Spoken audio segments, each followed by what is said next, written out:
is 6 a.m. on a Friday morning. Justin Myers with you. The Portland Trail Blazers fell to the Golden State Warriors last night, 100-92 at Moda Center. But no time to sit and cry in your cornflakes because you've got another game tonight. Houston Rockets are in town. Tip-off is set for 7 o'clock. Pre-game coverage begins at 4:30 right here on your home of the Blazers, 620 Rip City Radio. Kentucky zeroing in on BYU coach Mark Pope. Mark Pope does have Kentucky ties, was a captain on the 1996 National Championship team, but far from the splash that Big Blue Nation was looking for, and they are hot on the message boards. And speaking of hot, Bryson DeChambeau, 7 under first round, leading the Masters. Scotty Scheffler currently 6 under, 1 stroke behind him. Tiger Woods is even, wrapping up his delayed first round this morning. He will start his second round later on this afternoon. Coming up, we'll talk to Mike Parker, voice of the Oregon State Beavs. We'll get back into Beaver baseball, but Fancy Coffee Friday starts right now at 620 Rip City Radio.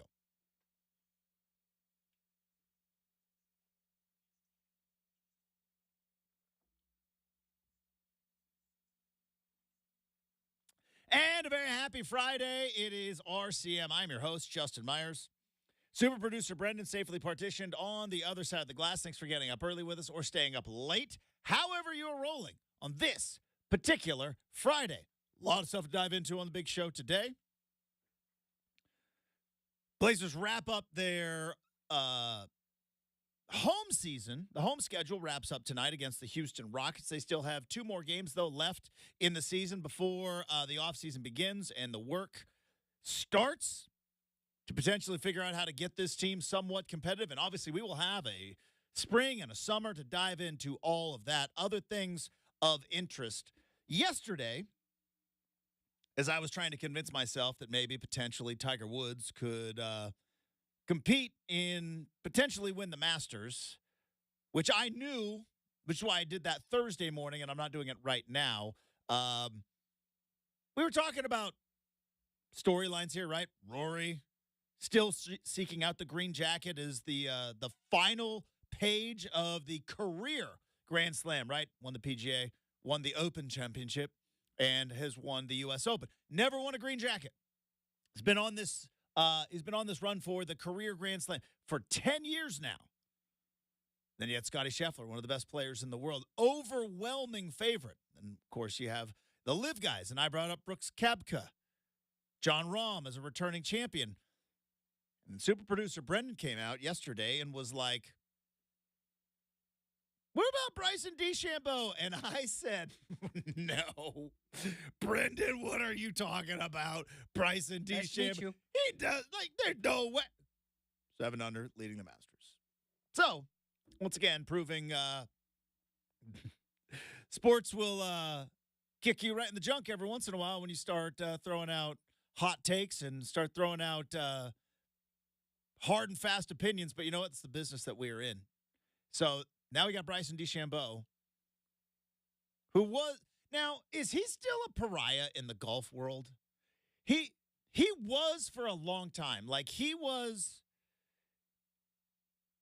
the guy you didn't want to show up at the party for a long, long time in the golf world. It was like, hey. He was the frat guy who took over golf. Yeah, but more than just, here's the thing about frat guys. Some frat guys all are kind of annoying. And no, it's not because I didn't join a frat. My brothers. I'm just saying there's always a little bit of like, and I think most frat guys understand, like when you were 20-something and you had a house when everybody else had a dorm and you had just a smidge of power, you were a little bit, there was some D-baggery going on, and you all knew it. Now, some guys were cool. Some guys were, well, like Bryson DeChambeau, which is the guy you did not want to show up. It's like, hey, we're going to have a little get-together at our house. Tell Kyle. Tell James. Tell Stetson. Those are the frat guys. Do not tell Bryson. All right? And now, again, I could get away with this back when I was in college and college age, which I think I milked a little bit too long. They're like, I'm college age. I remember I was working with someone. I think I was like 23 and a half. And I was like, I'm college age. And they're like, you are not. Justin, you are not college aged. You should not be at Taylor's. That was a little bit of a wake-up call for old Justin, but neither here nor there. But you could get away with it like before social media. Right? Before social media, you can be like, hey, look, we're all getting together. Nobody tell Bryson, okay? If Bryson shows up, I don't know, like, we don't know what's going on. But it's me, it's Kyle, it's James, it's Steph. That's it. Then we'll go out. But do not tell Bryson. And then, of course, Bryson shows up. And it's like, who did it? Who was the one that's... But you could get away with that before social media. Now, like all the kids, I say this as if I hang out with any children, but I don't. But like, Brenden, you know the kid, like they all like share their location now. It's like, how do you avoid the guy who you don't want? Like, hey, pull up Snapchat. Hey, everybody's, what is going on? Anyways, Bryson DeChambeau was that in golf. He was like, all right, he's really good. Can't deny that, but God, do we really have to bring him along? And PGA Tour back then, before Live, was like, yeah, you do. And then ultimately, he went to Live and kind of quieted down a little bit.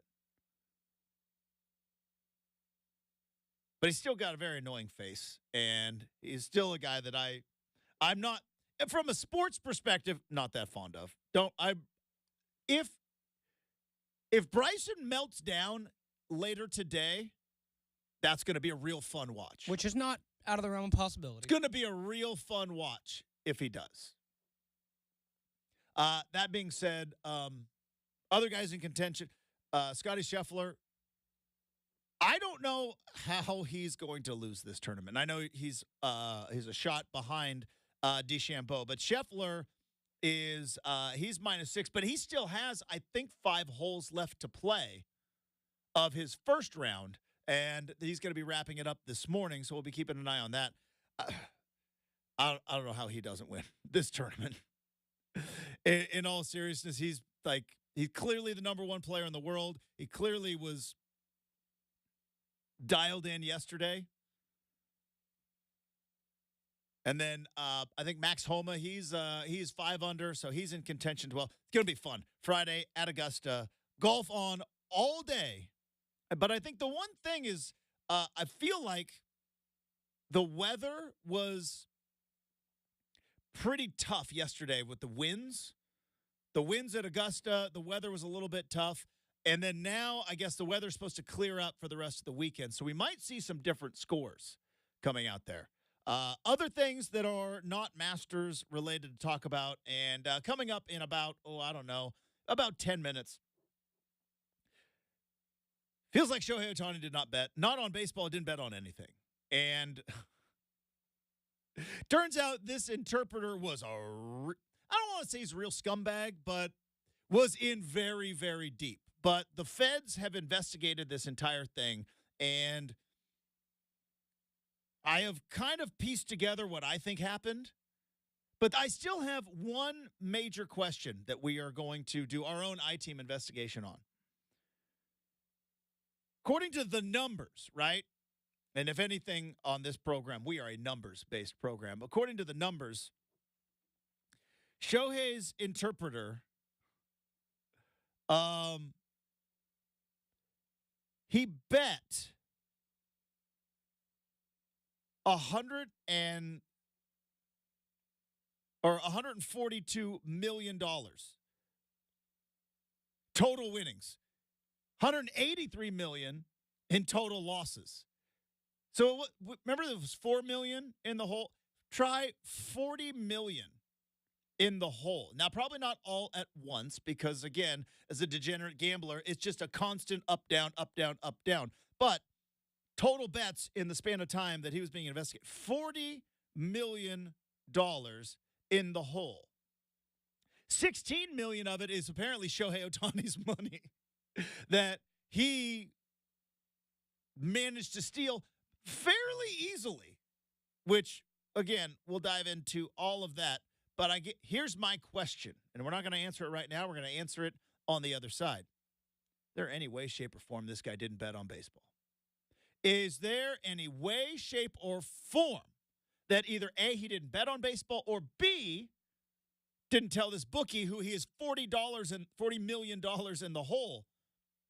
Hey, I know who's hurt in the bullpen for the Dodgers because I'm there. Is baseball going to investigate that? Now, I don't know if Shohei has anything to do with that, and I doubt he does. But I have a hard time buying that Mitsuhara didn't go to a bookie who he's $40 million and go like, all right, I need a little credit here. Plus, I know 2 guys are down in the Dodger bullpen. They ain't winning tomorrow. So we'll dive into that as well. Tom Brady says he's not opposed to apparently playing football again. God, what a tease. What a tease. So we'll dive into that as well. And an underwhelming hire for Kentucky, which means I think it's going to be an actual dynamite hire. Transfer portal, again, is crushing Oregon State day after day after day. Brenden doesn't even want to log on to his computer. But before we get to all that, we have a tradition on this program where at the end of the week, regardless of how many athletes are in the transfer portal at your beloved alma mater, we still celebrate the end of the week. And we do so with an upgraded caffeinated beverage, a.k.a. it is time to open up Fancy Coffee Friday. Here we go. Woo!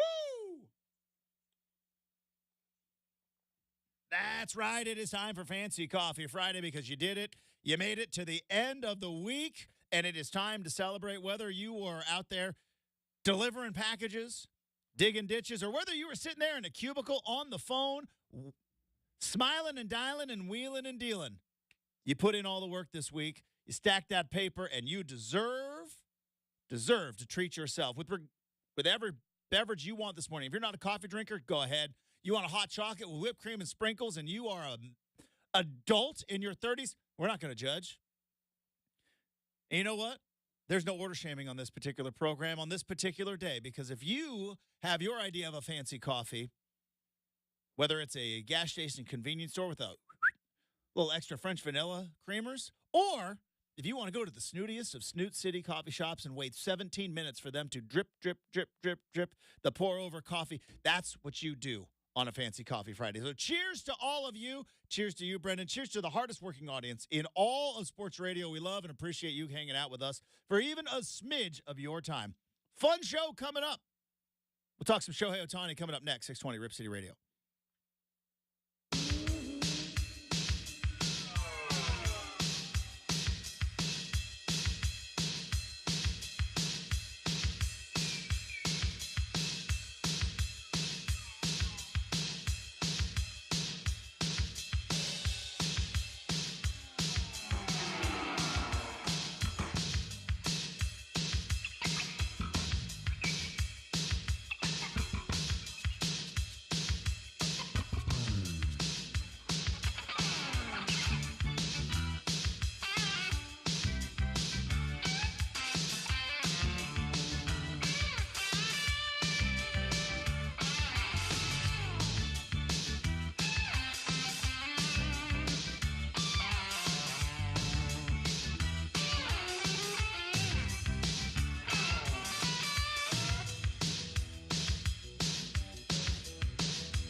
What was it? A couple of weeks ago, the Shohei Ohtani news, the Shohei Ohtani interpreter news came out, which was Ippei Mitsuhara, who is Shohei Ohtani's not only interpreter, but closest confidant, what must that be like? I don't know how much English that Shohei Ohtani has picked up because I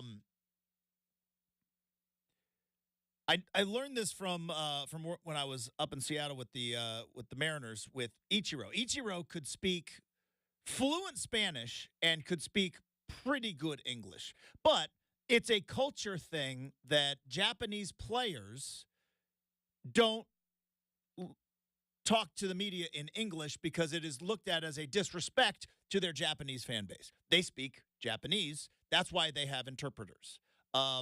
There's also a whole thing there in Major League Baseball about which players get interpreters and which players don't get interpreters and how come the certain ethnicities got interpreters and certain didn't, but that's neither here nor there.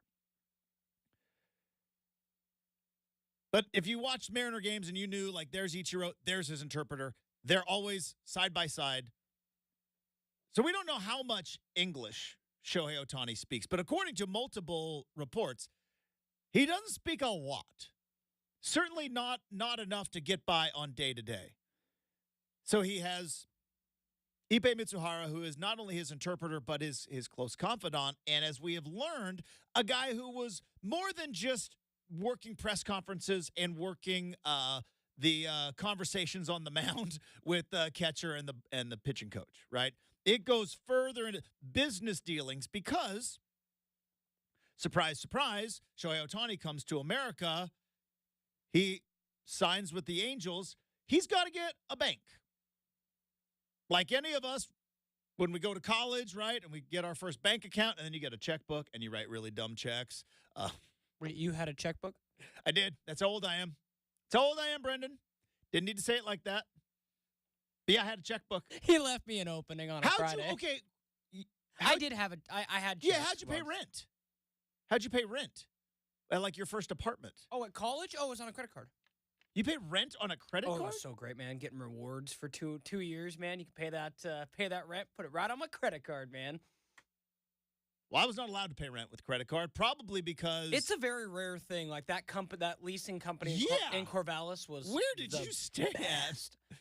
Yeah, people. I also lived in Corvallis. Yeah, now, obviously, it was in the before times. Yeah, Preferred Properties Northwest, PPNW. Yeah, they all 3 years actually that I lived in their buildings. Oh yeah, I put that Put that rent on my credit card. 3 years. Oh, yeah. Well, not like it built up. I paid it off. I had it, but it was kind of cool to put it on a credit card, though. I think it was just off of Western. You know, is it Burt's Market? Is that what it is? No, that's just the Western Market right there. All right, well, it was Burt's Market. Yeah, Western now. Just Western now. R.I.P. probably not with us anymore. Burt, but wherever the Western Market was, it was Burt's Market, and I lived right down that road. Well, yeah, that's where most of the guess what? That you had to pay with a check. You were not allowed because they were like, these kids, I'm not trusting their credit cards. So, anywho, that's why you got a checkbook. When I was first financially on my own, right? You had to get a checkbook, and Yeah, I've only had to get like direct deposit wasn't a thing either. Like you had to take your check and go to the bank. The toughest thing to get was like when I signed up for that company, I had to go get a money order for like the deposit or whatever, and that was the only and first time I got a money order in my life. But yeah, I can't say I've not. Well, never. So then I moved to another apartment where I had a roommate, and the rules were you had to pay with one check. You couldn't pay. You couldn't pay rent with two checks. You had to pay with one check. So either A, one of you had to have enough money in your account to cover rent, which was while you're living with a roommate, you don't have enough money. Or B, as you said, they would accept two money orders. So every month we'd have to go to the Winco, and because that's where you would get the money orders. You have to go to the Winco and get the money. Oh, such a pain. I'm so happy I don't have to do that anymore. Anyways, Shohei comes to America. Shohei signs with the Angels. Shohei's got to get a bank account. Guess what? People at the bank speak English. Shohei doesn't speak English.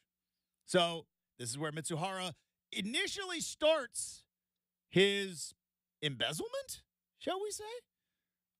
Because Shohei is pretty much a corporation at this point, so it's pretty much embezzlement. So Mitsuhara sets up all the bank accounts. And I remember when this whole thing dropped, and I'm like, there's no way. Like, there's no way. How on earth is this even possible? I've got questions. Well, all right, now I got some answers. This is how it's possible. Like, how was it possible to steal $4 million? It turns out now it's more like $16 million over the course of, I think, 4 years. How is it even possible? Well, when you're the guy in charge of the bank account and no one else has access to it because the only other guy speaks only Japanese and you don't speak Japanese, whether you are financial advisor, accountant, bank manager, team accountant, all those people essentially viewed Mitsuhara as if he was Shohei, which is all well and good unless you have a massive gambling problem and you got $40 million in gambling debt. So, according to the federal investigation, which is continuing to go on, they say they want to emphasize Mr. Ohtani is considered a victim in this case. Now, if Major League Baseball was investigating this, I would be like, I don't know if I believe you. Brenden, when the feds, whether it's the FBI or the IRS or the federal marshals or whomever is in charge of or a U.S. attorney, Martin Estrada, who is running this investigation, when the feds come in and say, yeah, Ohtani, we investigated him. He's a victim here. Call me naive, I believe him. Because the feds don't care about the Dodgers. The feds don't care about baseball's appeal in Asian America. The feds care about, oh boy, could you imagine if we took down a gambling ring that also involved a massively famous Major League Baseball player? That's one for the record books. I do not believe Ohtani, A, had any involvement in gambling, and B, any knowledge that his guy, like, I don't believe he was the initial story, which was he said he was covering for him. Because I think it might have even been a lie from Mitsuhara going like, dude, just say you're covering for me. It's not that much. And then it's like, $16 million? The feds are involved. What is going on here? So how did he pull it off? How does he pull this off? Well, very calculated. Turns out Mitsuhara set up all of Shohei's bank accounts, had access to all of the bank accounts because he was obviously the person to talk to the bank. Now, I don't live in the world of 8-9 figures, right? I don't live in that world. I don't know, how often are you talking to the bank? How often are you talking to a financial advisor? How often are you talking to an accountant? But turned out Shohei not talking to any of them because his interpreter was acting pretty much as a power of attorney. Even though in the investigation, Shohei says, I did not give him authorization. He just kind of took it because he's a degenerate gambler. Then he went into the bank accounts, turned off all the notifications, turned them off. So he's the guy that is taking the phone calls from the bank because I'm sure that's probably the first thing that is going to happen. Bank notices, red flags. There's some massive wire transfers going on here. And oh, Justin, I get a notification when I transfer $100. So yeah. And that's not even something I set up. That's just like Wells Fargo saying, did you mean to send this money to this person kind of a thing? Yeah. So the amount of, like, you know how this is a bad comparison, but you know how they say, like, the difference between, like, premeditated murder and, like, an accident? Like, this was so premeditated for Mizuhara to go through, change over the notifications, consistently keep Shohei in the dark. And you and I mentioned it. And I'll say this. I rushed to judgment. I assumed right off the bat, I'm like, oh, he's involved. And because it doesn't make, and once you see it laid out, it makes some sense, but it's hard to because I don't know if our brains can quite comprehend when you're not a multi-millionaire. How do we comprehend $4 million is out of our account and we don't know about it? And also, how do we comprehend not like living in a world where somebody else is your communication to the world? Like that amount of trust that you have to have with another person. We have the privilege and the benefit of, well, we speak English in an English-speaking country. I can tell if somebody's snowballing me. You know what I mean? Like, no. That's not, that money was just like, okay, you're snowballing me. But if my bank spoke another language that I did not speak and I needed someone else whom I trusted, said, yeah, no, they said everything's fine. Don't worry about it. And I'm like, okay, I guess everything's fine. I can see how you can kind of get to this place. Let's go through some of the numbers. Also, Shohei turned over his phone. Here's where another reason why I do not believe Shohei Ohtani bet on anything. He turned over his phone, and the federal investigator said there is zero evidence through any messaging on his phone of any gambling whatsoever. Now, I am not I dabble. I got a couple of bets out on the Masters. I get on the DraftKings app on my phone. I don't work with bookies. I don't go offshore. But I would imagine if you were someone betting in the $100,000 range, which is where these bets were coming in on these spreadsheets, there's no way you can't not like, hey,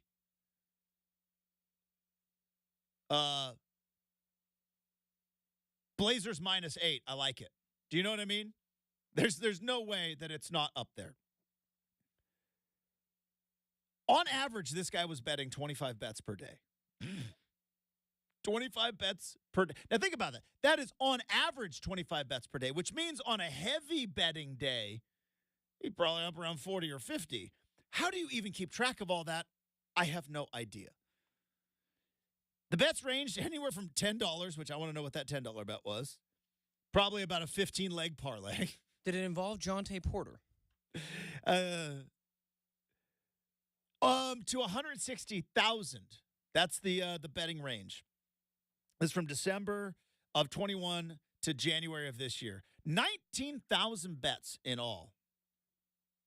Spreadsheets obtained, as I mentioned, $142 million in total winnings, $183 million in total losses. A negative balance of $40 million. And this is, again, where I believe that Shohei had nothing to do with this. So, text messages from the filing show that around November of 23, the bookie this is where this whole investigation started. The bookie said, I don't know why you're not returning my calls. I'm here in Newport Beach. I see Shohei walking his dog. I'm just going to go up and walk up and talk to him and ask if I can get in touch with you. And that was when Mitsuhara said, no. Please don't talk to him because he would know that it was up. March of 24, which when this news broke about at least 4.5, turns out it was more like 16, had been transmitted from Shohei Ohtani's account to this bookmaker's operation. Mitsuhara texts the bookmaker asking whether he'd seen the reports. The bookmaker replied, yes, but that's all BS. Didn't say BS. Obviously, you didn't steal from him. I understand it's a cover job. I totally get it. And then Mitsuhara replied, technically, I did steal from him. It's all over for me. So this is what I take from this. Now, maybe I'm wrong. Technically? Here's what I think happened. This is why I think Mitsuhara told this bookmaker, as he has Shohei's accounts, hey, Shohei's backing me on this. He knows everything. He's covering me on all of these bets. That's how you can get $40 million in debt, is because this bookmaker believes that $200,000 a year interpreter is being backed by a whale. It's a gambling term. I hear it on Ocean's 11. He's being backed by a whale. And he's like, yeah, clearly it's all BS. You didn't steal from him. It's a cover job. You told me you were good for it because Shohei is bankrolling this whole thing. And that's when I think interpreter says, about that. Technically, it's not a cover job. Technically, it's embezzlement.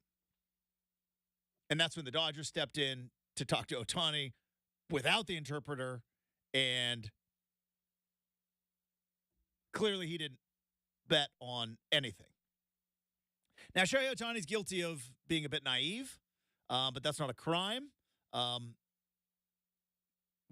Maybe guilty of being too trusting. Again, not a crime. Don't know if he'll ever have a bank account that he is not personally monitoring himself. Also, I thought about this when this whole story was coming up. Boy, how nice would it be to actually have the amount of money in your bank account where you just don't look at it ever?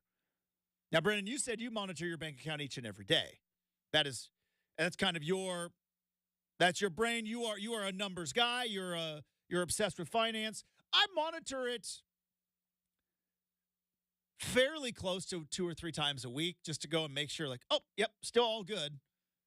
Like, could you imagine like being like in a position where you're like, oh, don't worry about the money? Yeah, I mean, Mitsuharu's got it. It'd be nice. I mean, just to show. I mean, kind of like, for instance, like if I go, Justin, I like to go get food, right? I'm going to log on, Discover shortly after, make sure they charge me for the right amount. Yeah, I check like every couple of days. Well, is that a little obsessive compulsive? Perhaps. We all have our obsessive compulsive that's my things, thing. though. It's like always checking on my monies. So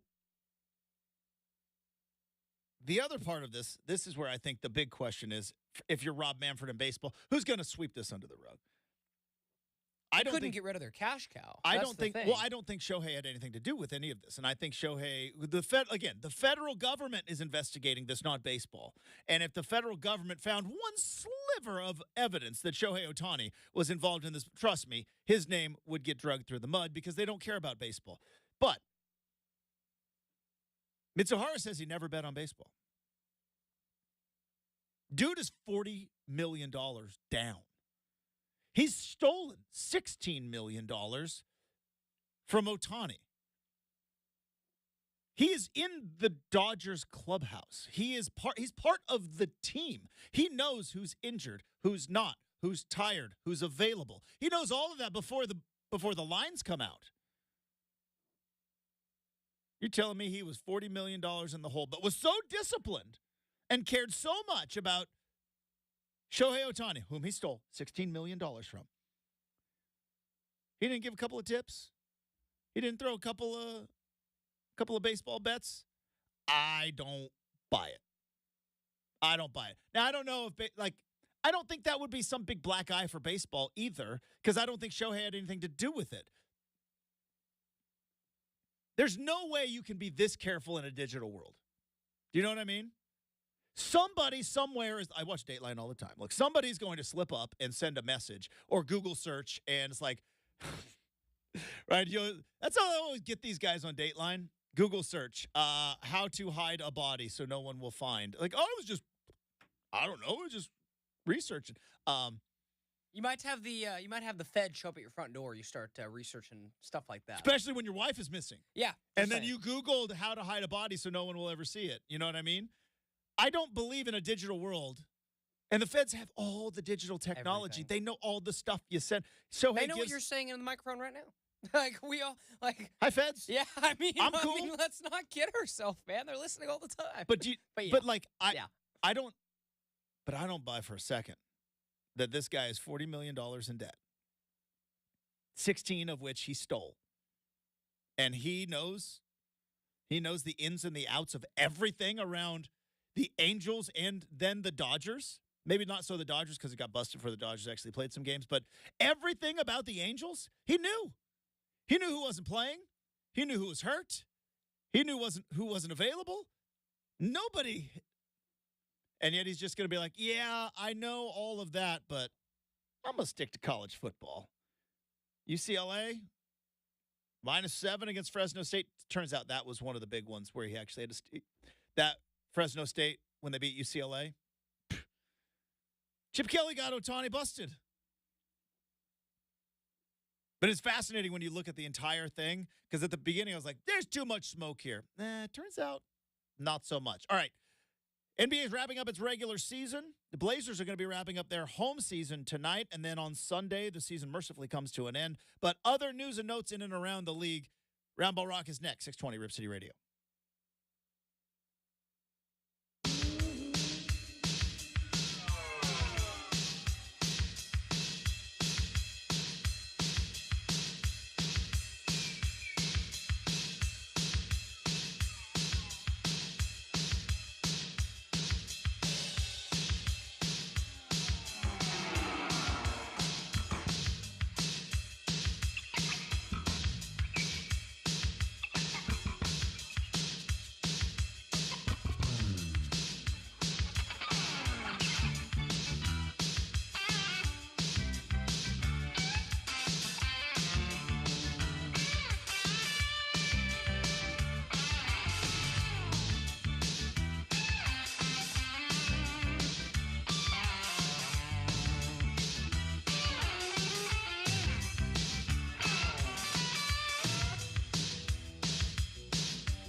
All right, time to wrap up hour number 1.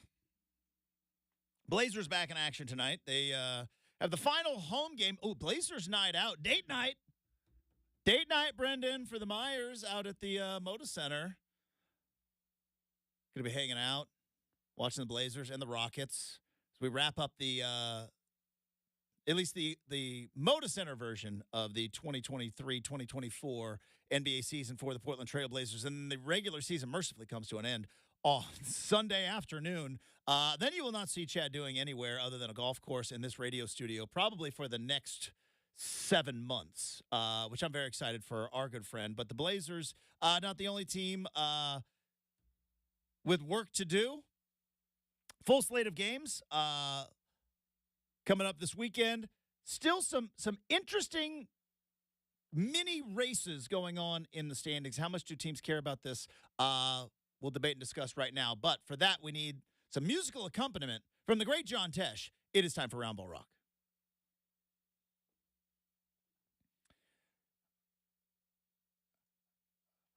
All right, let's have this conversation, Brenden. Going to the Eastern Conference. Now, again, I'm not putting too much into the final week of the season with teams that already have their spots secure, a.k.a. the Boston Celtics. But they lost to the Knicks last night. The Knicks went up to Boston and won 118. Jalen Brunson dropped in 39 points. The Knicks are going to be without Julius Randle for the rest of the season. But the Knicks are now in sole position of third place in the East, just a game behind the Milwaukee Bucks. They're 48-32 on the season. We played the dangerous, not dangerous game, which I think is very fun. Let's have the New York Knicks conversation. I thought as soon as Julius Randle went down, like, check it off. I like Jalen Brunson as a player. He's fun to watch. I think he fits that team and Thibodeau perfectly. What do we think about the Knicks? Can they make some noise? Right, because they can win a series, but I don't see them being a championship contender without their pieces. So, if the season ended today, which it's not, it's ending on Sunday. If the season ended today, the New York Knicks in the first round would be taking on the Indiana Pacers. I'd go Knicks in that series. Yeah. By the way, fun history between the Knicks and the Pacers, and I hope that happens because then we'll get to see more Reggie Miller highlights, and we'll see Larry Johnson highlights. So they'd face the Indiana Pacers. I think they win that series. Then, depending, because they reshuffle the deck, right? Depending on the seeding, but they would likely then face the Milwaukee Bucks. Let's live in this world. Second round, New York Knicks with a win over the Pacers against the Bucks. Let's say Giannis, not quite ready yet. Not quite ready yet. Do you like the Knicks or the Bucks without Giannis? That's interesting. Knicks without Randle, Bucks without Giannis. If there's a team and a style of play that Damian Lillard hates, it's a team that's going to lock him up defensively. Yeah. And that's a team that could do it. You looking at Drew Holiday and Pelicans 2017? I remember it well. That one really hit you in your feels, that particular series. Oh, yeah. That one was my buddy and I honestly believed that year. We had such good tickets for that first round game. Such good tickets for that first round game. Anthony Davis and Rajon Rondo later. And Drew Holiday, too. Just so stacked. But because 2019 kind of like the 2019 run took us all by surprise. Yeah. Because remember, Nurk broke his leg. Yeah. Nurk broke his leg. It was over. Or not over, but it was like, okay. The Warriors had Kevin Durant, and they were obviously a wagon at that particular time. But it's like, Dame just waved off the Oklahoma City Thunder. That's fun. 4 overtime win, and then a Game 7 win against it. Oh, hey, are the Blazers in the? But none of us really thought going into that. At least I didn't. Going into that particular postseason, that there was going to be any fireworks. Right? It was just like, maybe, who knows? And remember at the end of that year, the Blazers beat the Sacramento Kings, but didn't want to beat the Sacramento Kings. Yes. They wanted to lose that game, And Sacramento went 3-2-1 Cancun and let Anthony Simons have the game of his life. One of the game up until that point. But yeah, no, that year when they were 3 seed, they won like 50-some-odd games. That was regular season. That was the best team Terry Stotts had. And they just... Like, do they have a chance? No, they don't. Blitz, blitz, blitz. I've never seen so many blitzes on pick and rolls, man. It still gives me the willies. Still. So, yeah, the Knicks could do that today. Long story short. So, that would be interesting. It might be recency bias, and it might be just because I watched them play a couple of nights ago. But Pelicans beat the Kings last night. CJ had 31. Significantly beat the Kings, 135-123. Are we sleeping on the Pelicans? I think we might be. Like, Zion isn't exactly setting the basketball world on fire, but they don't need him to. Zion's actually doing what they need him to do, which is be healthy and play about 26, 27 minutes and be a factor. Don't need you to be a... Are we sleeping on the Pelicans? Maybe. They've got... Season ends today. They play the Timberwolves. Who you like in that series? That's a tough matchup. Karl Anthony Towns sounds like he's coming back. Yeah, I would go with the Timberwolves because I think Anthony Edwards is still the best individual player, but it's tough. The Timberwolves have no postseason experience. Or very little. What are you talking about? They won the tournament, the play-in. Patrick Beverley threw his jersey into the crowd. 4 years ago. It was 2 years ago, but point taken. A long time ago. Yeah, Pat Beverley's been on 5 teams since then. But, you know. And the other interesting thing going on in the NBA, Bulls get the win last night against the Pistons. The Bulls are going to make, technically, the postseason. Guess Billy Donovan hanging around, Justin? That's what I was going to ask. Now that Billy Donovan isn't going to do the Kentucky job. Which shocked me. Does he get fired? Do the Bulls fire Billy Donovan? Because they're 38-42. They're the 9th seed in the East. They're going to go to the postseason, but is the play-in the postseason? Or the doesn't really count as the playoffs, right? They would have to win 2 games, one against the Hawks and one against the loser of the Sixers and the Heat. I don't see that happening. Does Billy Donovan get fired? Depends on what your boy Jerry Reinsdorf does. He's cheap because, you know, they got a couple years left on that contract. Mm-hmm. All right, other games of note tonight. Obviously, the Blazers. The Blazers taking on the Rockets. Do the Rockets want to win? Or do they not care at this point? Like, they're kind of locked into their spot, I think. Like, the Rockets, they can't really gain anything by losing. The Blazers certainly can. Other game to pay attention to tonight, Nuggets-Spurs. Can the Spurs pull it off? Can the Nuggets maybe rest some guys and the Spurs maybe find a way to mess around and get a win? And then that would... With the Blazer loss, they go into the final game of the regular season, Brenden, with identical records. And the Blazers might pick up some ping pong balls. Either way, there you go. I can't wait for the playoffs to get here, and we can actually talk about some significant real basketball. We have got significant real show coming up next. Hour number 2 on the way, 620 Rip City Radio.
Hey, it's 7 a.m. on a Friday morning. Justin Myers with you. The Portland Trail Blazers fall to the Golden State Warriors last night, 100-92.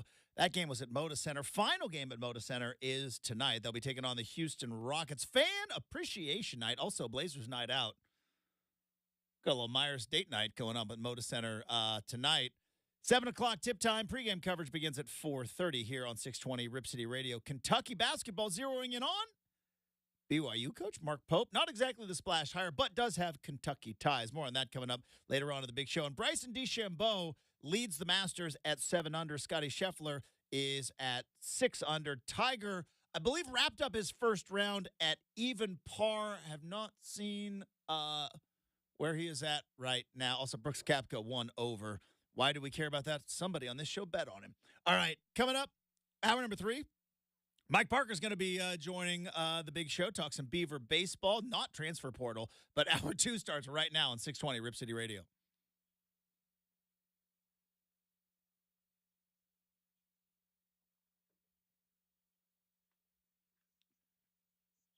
Hey, welcome back to Rip City Mornings, everybody. Coming up 20 minutes from now, we have got a Make or Miss. Got a Hot Take Friday coming up as well. Mike Parker going to be joining the show in hour number 3, as I mentioned in the update. I want to talk mostly Beaver baseball. I don't know. Is transfer portal a bad word now in and around the Corvallis area, Brenden? Like, do we need to just call it the TP? Because I do it all the time. There are obviously words you can't say on the radio. And then there are words that are like, they're borderline. And I just assume not tiptoe around the border because I don't need. So, like, I'll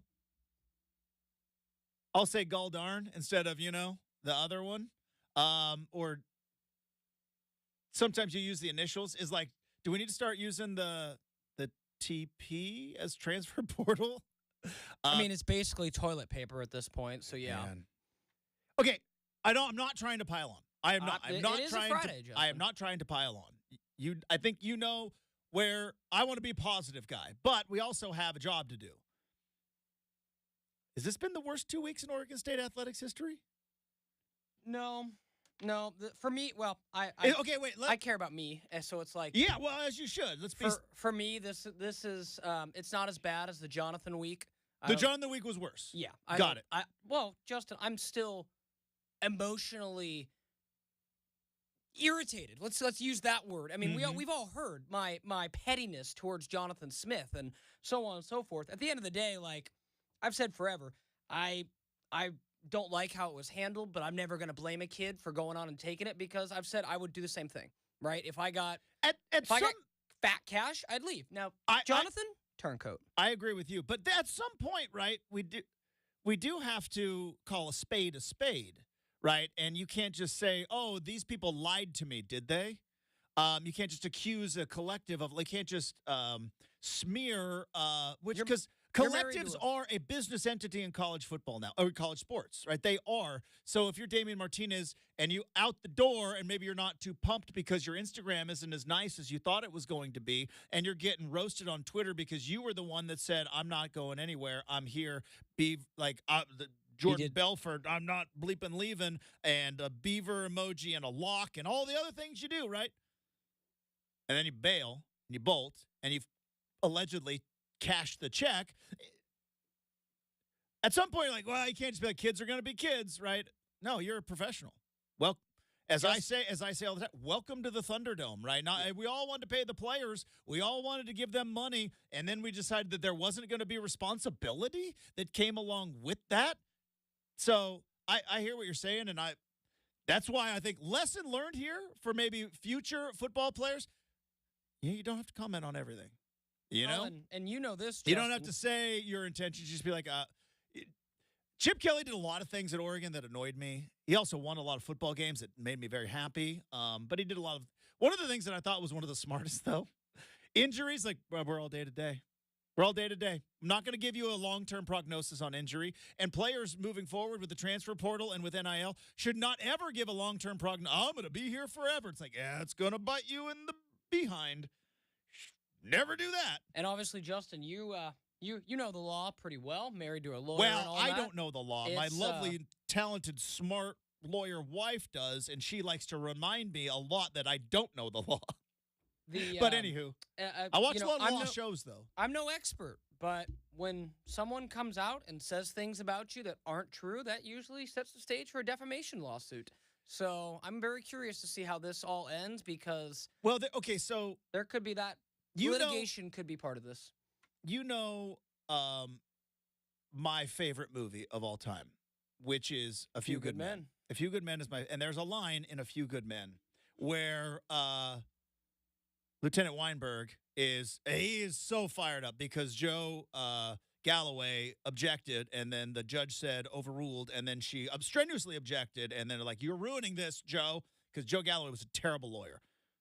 I don't have time to dive into that in A Few Good Men. But at the end of that, Lieutenant Weinberg, Brenden is sitting there going like, is that how we do it? We strenuously object. There's a difference between paper law and trial law.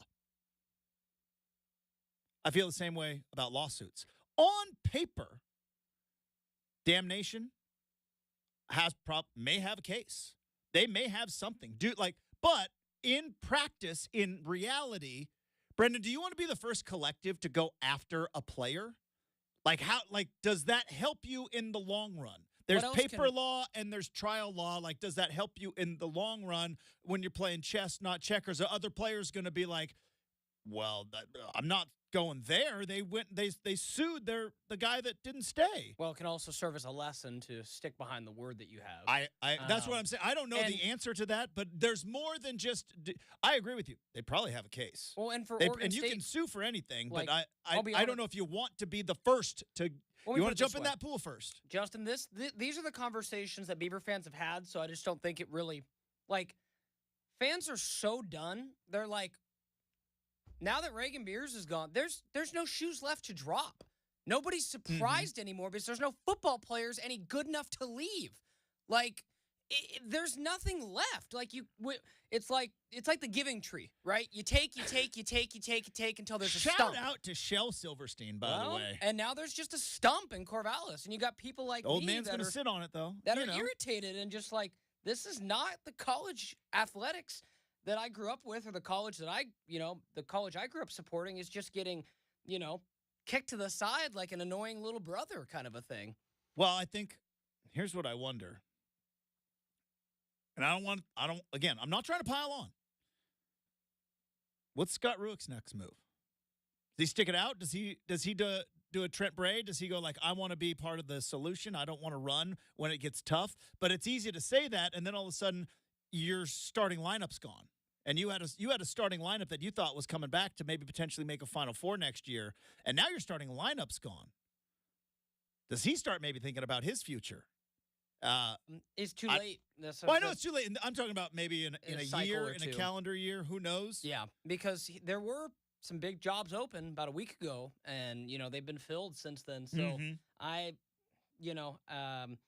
it would be interesting. I don't know where his headspace is right now, but I'd be curious to know.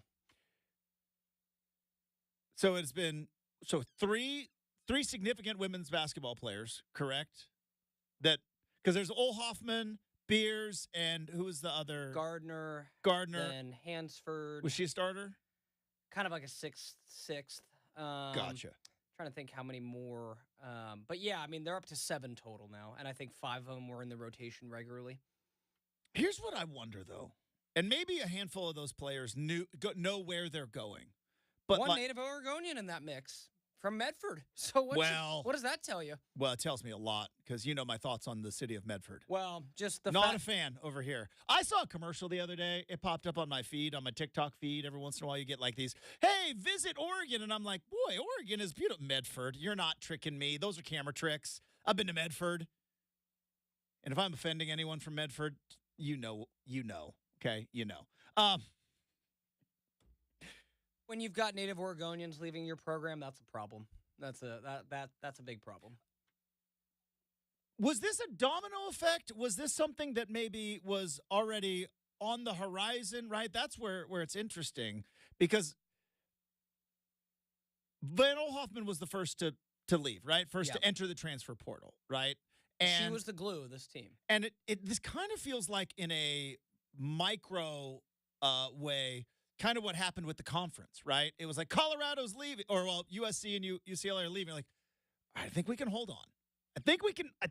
And then Colorado left. It's like, I think we can hold on. And then finally it was like, no, we can't. We can't hold on. Arizona's on their way out. It's all collapsing. And I just wonder if one starter leaves, another starter, and it's like, this is not the team I signed up to be on. And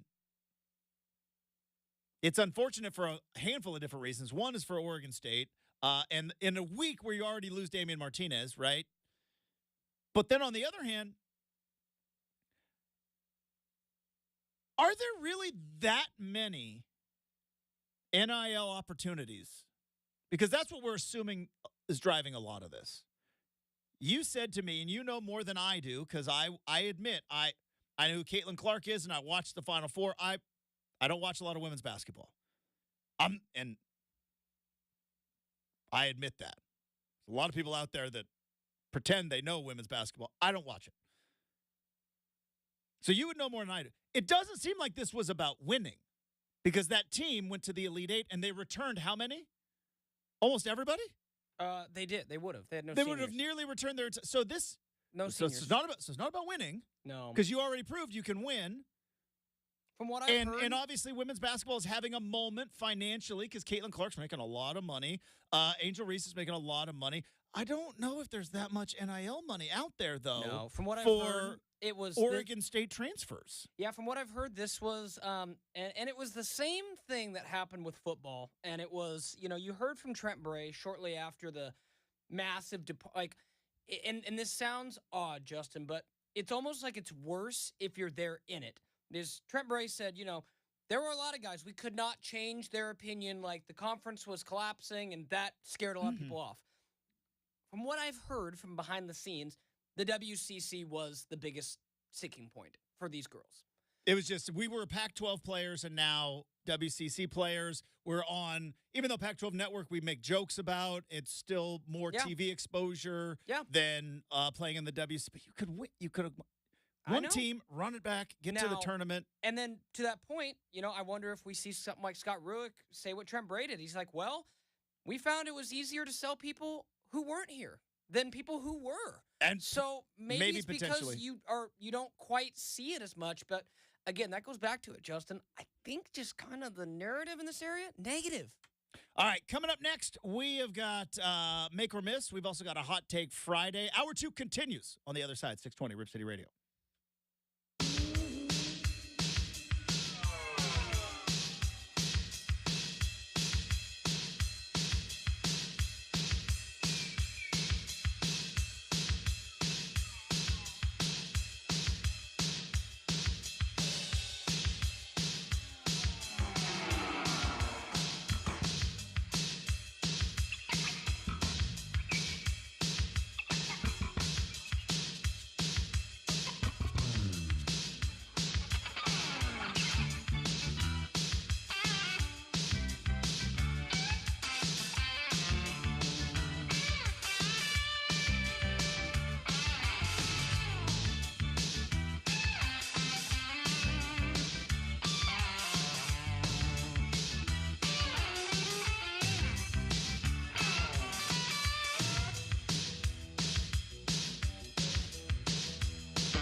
Boy, if the listening audience only knew how much I sing poorly before I turn the microphone on.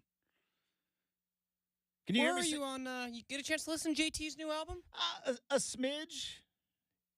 Here's the problem. Can I tell you the problem with technology? I know we're going to do a Hot Take Friday coming up in about 20 minutes. Mike Parker coming up in about an hour.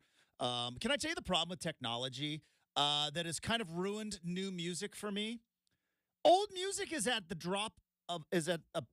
two taps away. 2 taps away.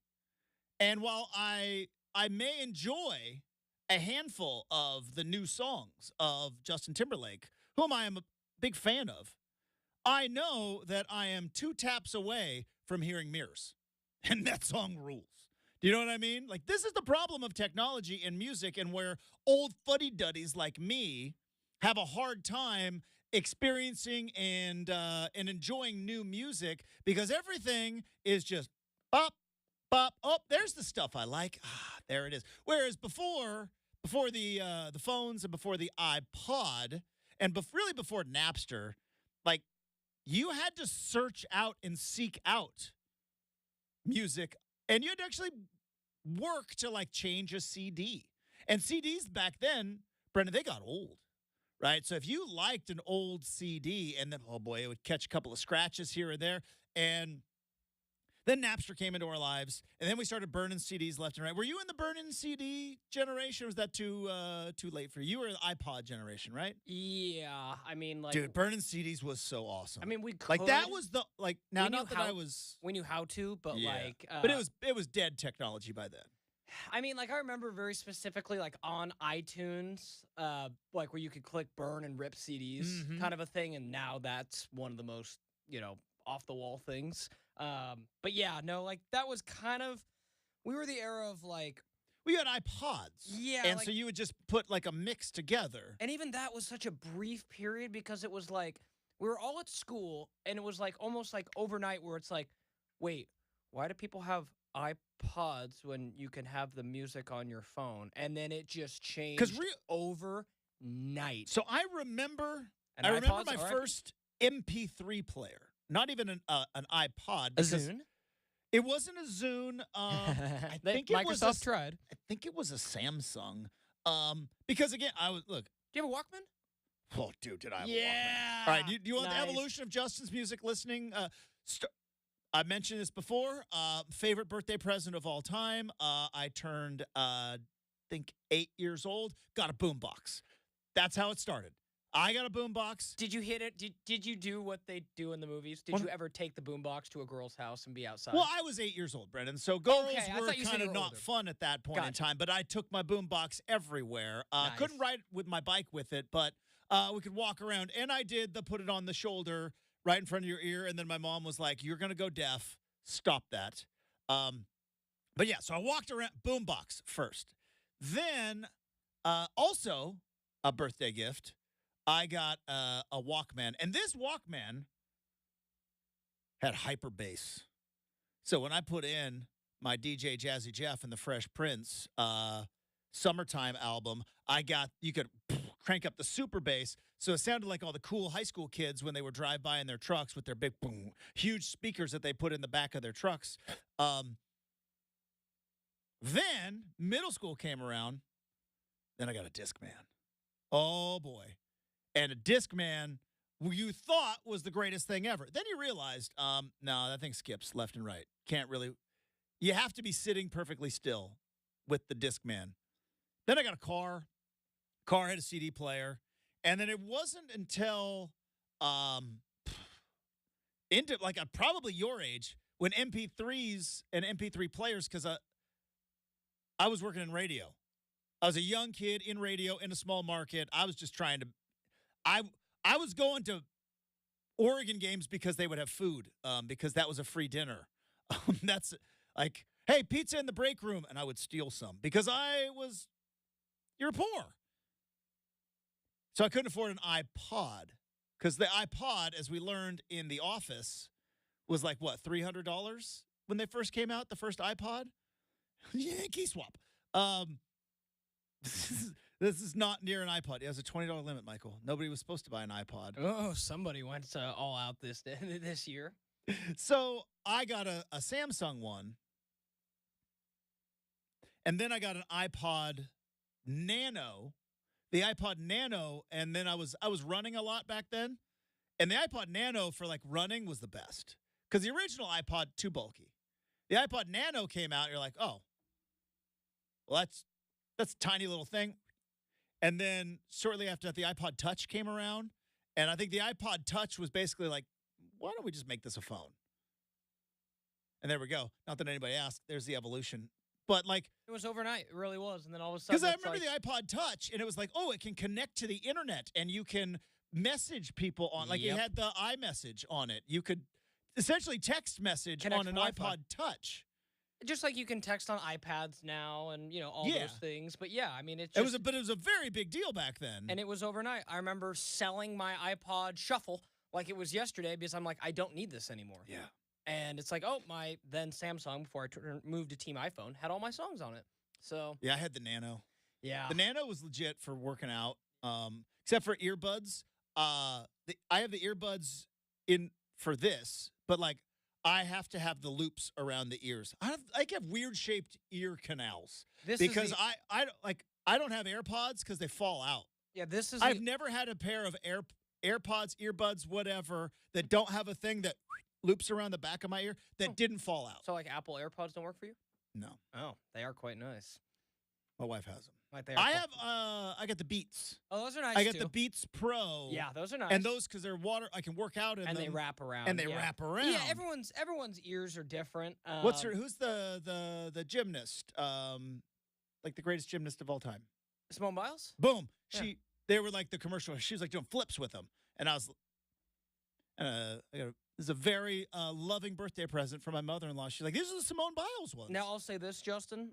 This radio station is the only place in the world that I would ever use, and it's just because it's what technology we have. Wired headphones. I mean, this still okay. Let me ask you. This is still weird to me. Let me ask you having something. to plug this in and have this connected to me. I don't like it. All right, but let me ask you something. I wouldn't say you are paranoid of certain things, but you are concerned about data and things being monitored. Bluetooth stuff doesn't worry you? Nah. Having phone conversations with AirPods? Because I know that's why, don't Secret Service guys, like they have to still use the wired because they can actually be secure. Like the Bluetooth isn't secure. So you can't. So as somebody that you are very concerned, you won't go on TikTok because you're worried about the personal data, but you're not worried about the connection from the AirPods. Nah, we've had Bluetooth for 20 years and never been any scandals with it. So Bluetooth been around for a hot minute. I understand that, but don't you think they've stolen some stuff off of Bluetooth? My conversations aren't that interesting. So that's why I don't care about the TikTok thing. It's like my scroll. Like, all right, great, steal my data. Country music. As we made it cooking show, barbecue. As we said earlier, Justin, just don't steal my bank information. Just don't steal my identity. So that's what I'm always paranoid about. Because I've seen both things happen to people in my life where it is really hard to overcome that. Yeah, do you get on the Reels though? On the Instagram, on the Reels? If they're sent to me, kind of like TikTok. But you don't go on Instagram for like an hour and a half and just go whoop, whoop, whoop. No. YouTube Shorts? Nope. Facebook Reels? Nope. Oh, Facebook? No. Kidding me? I Facebook to collect my happy birthdays last week. How'd that go? They're getting smaller and smaller, by the way. Actually, there was a time birthday on Facebook was like the best day of the year. This was a bump for me, actually. This was the most people that have wished me a happy birthday in a couple years, which I actually appreciated. And like I say, I'm petty, so those who don't wish me a happy birthday, it's like Ryan in the list, right? It's like, okay. Because I know you saw it. I know you saw the notification that it is Brenden Slaughter's birthday today. Totally. I know you saw it. You know your real friends. You know, they text you and you're like, I thought we were tight and you never text me. So kind of funny. I've pretty much wiped Facebook out of my life other than like I put stuff on the gram, which is by putting stuff on, my wife puts something out there and I add it to my story. But like to your point, you're asking. But I don't post and then like I think I've done the whole. I don't post on Facebook about anybody's birthday. So I can't pick and choose. I put none. Yeah. If it is your birthday and I feel like you should hear from me, you will get a text message. I don't do the Facebook posts anymore. But yeah, no, all told, it was definitely interesting to kind of see like how all that shakes out, because I'm assuming you're asking like what I do. Rather than spend an hour and a half falling into those rabbit holes, I'd rather just watch TV. I got you. Yeah. I do both. I was watching the Blazer game and TikToking last night. Wife had a horse riding lesson, and I was like, I get to sit in my sweatpants, watch the Blazer game, and do some TikToking. Because I get, as I should, I get a little, you're going to be on TikTok? How much longer? Like, you've been on there a while. As I should. All right. It is now time. We doing make or miss? Let's do it.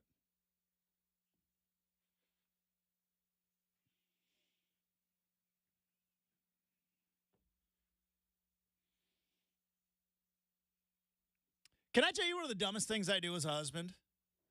I try to multitask, and I can't. I cannot watch something on my phone and hear my wife at the same time. And she knows it. She knows it. But yet, and I know it, but Brenden, I keep trying to do it. You are not. It's like I keep trying to jump off the edge of a cliff and fly. It's like, I know I can't fly. It's not, but that's the thing, though. It's not expected of you. And that's why I said, unfortunately or fortunately, Justin, it's the, it's the generations below us that continue to get better and better at this. Like, I've never seen people more adept at multitasking than, like, my brother, who can be on his phone and carry on a conversation at the same time. And probably texting on the side. It's incredible. Put them in a room without their phone. See how they do. See how they do. Because in a room with real people, I thrive. All right, let's thrive with make or miss. Go ahead and open it up. Real quick, though, Justin, I know we alluded to it in the update, but it just became official as we were talking. Kentucky hiring, help me out here. Mark Pope. BYU coach, but Kentucky ties. Is that surprising to me? Because typically you don't see people leave BYU because of the religious aspect of it. Now, I don't know if Mark Pope is a member of the Church of Latter-day Saints. That would be surprising if he was hired and wasn't, But right? I know that he played basketball at Kentucky. He was a captain of the 96 team with Pitino. So I don't know if he has the same ties to BYU. Yep, he was a member of the LDS. So there you go. Okay. Still Kentucky basketball, though, you know? Yeah, that's a little different. But that was what I thought immediately. And, not to be religious-ist, it's not like a negative. It's just usually if you are LDS, BYU is the dream job. Like, you cannot do better than BYU. Like, this is my religion. That's why Kyle Whittingham has never left Utah. Exactly. I'm sure Kyle Whittingham has gotten plenty of opportunities. Like, I ain't not leaving Utah. They love me here. And, like, they understand. You're telling me that, like, and again, they probably zeroed in on Kalen DeBoer, but you're telling me, like, Alabama wouldn't have had interest in Kyle Whittingham? If I'm sure so many teams over the last 8 years have had interest in Kyle Whittingham. But he went to BYU, played at BYU, now in Utah, like, understands the culture as well as anybody, because it is a different culture, to say the least. But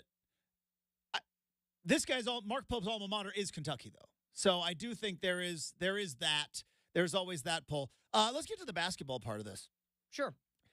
Because everybody at Kentucky is mad, I think this is going to be a great hire. I can't guarantee that this is a hard and fast rule, but it is a theory of mine. Brenden, when USC hired Pete Carroll, everybody at USC hated it. They thought it was the worst hire ever. They did. They wanted Mike 12th Riley. choice. What are we doing? They wanted Mike Riley. They wanted Mike Bellotti. They wanted Dennis Erickson. They wanted anybody. But this guy who got fired by the New England Patriots. Talked with a lisp. I remember Oregon fans not being all that jazzed about Dana Altman when Dana Altman got the job, because they had this crazy pipe dream that Uncle Phil was going to write a good $1 jillion check to Tom Izzo. That was a real thing. I remember it. That was a real thing. I remember. I understand. I was working because we had Steve Tannen on the show yesterday, and anybody that's listened when Steve comes on the show, or if you're down in Eugene and you listen to Steve's show, you know that Steve is 10 toes on the ground. Like, he does not play the hyperbole game. And I remember that news came out that, like, Oregon has offered Tom Izzo, and he's like, you are all insane. Yeah. It's like, you are all nuts. This is not going to happen. It's not the crazy. And I was like, yeah. So then Oregon fans, because we're delusional. Sure. Hand up, we are. Oregon fans are delusional. When it's like, not all that jazzed about the hire of Dana Altman because they wanted Tom Izzo or Jamie Dixon, I think, was in the mix at the time because he was kind of a hot coach at Pitt. Well, he turned that into an extent. About 3 or 4 guys turned the Oregon job into an extent. And no, Dana Altman came in, winningest coach in Oregon basketball history. And usually when you get down to that, like, it usually works out.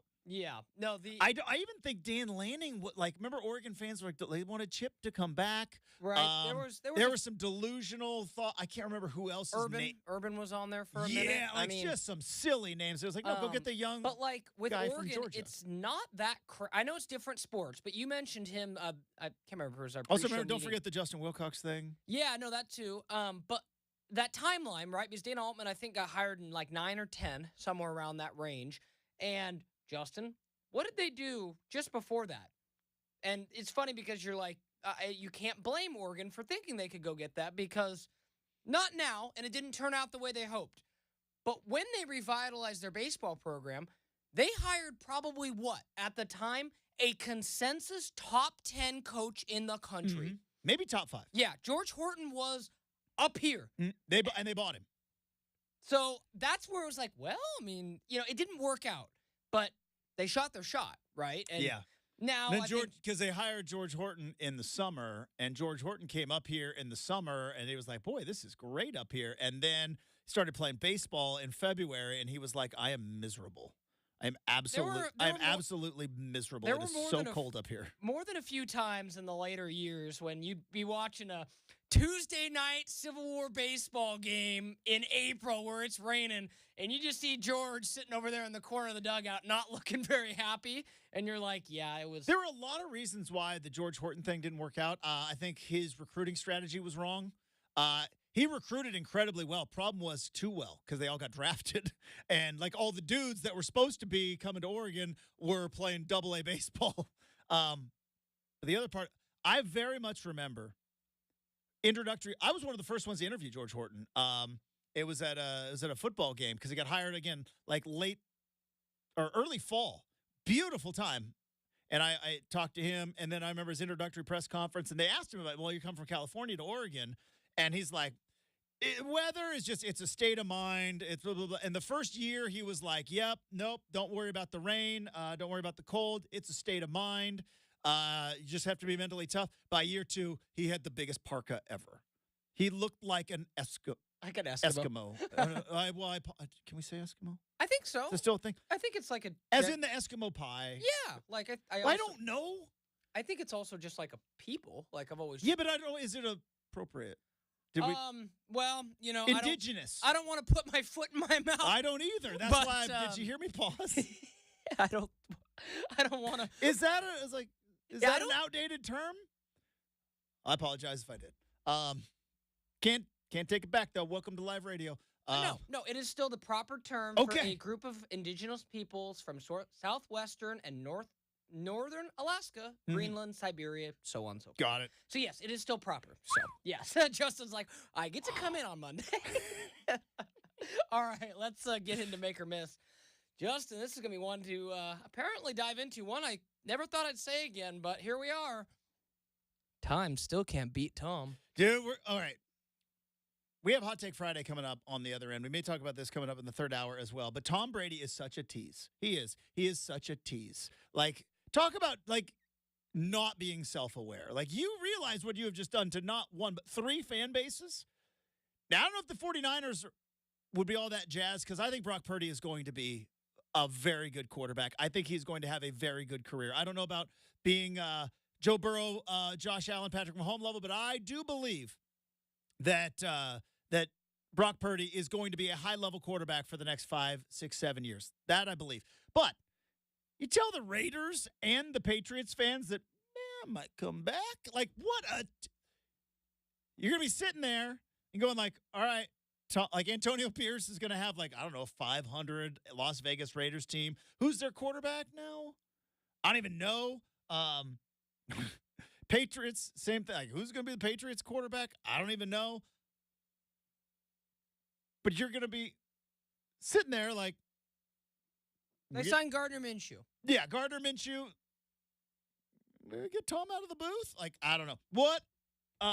Tease. All right. This is also a tease. It's Hot Take Friday. To wrap up hour number 2 next, 620 Rip City Radio.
All right, time to wrap up hour number 2. Mike Parker's going to be joining the show in hour number 3. Talk to Mike about Beaver baseball. They got a matchup with Stanford.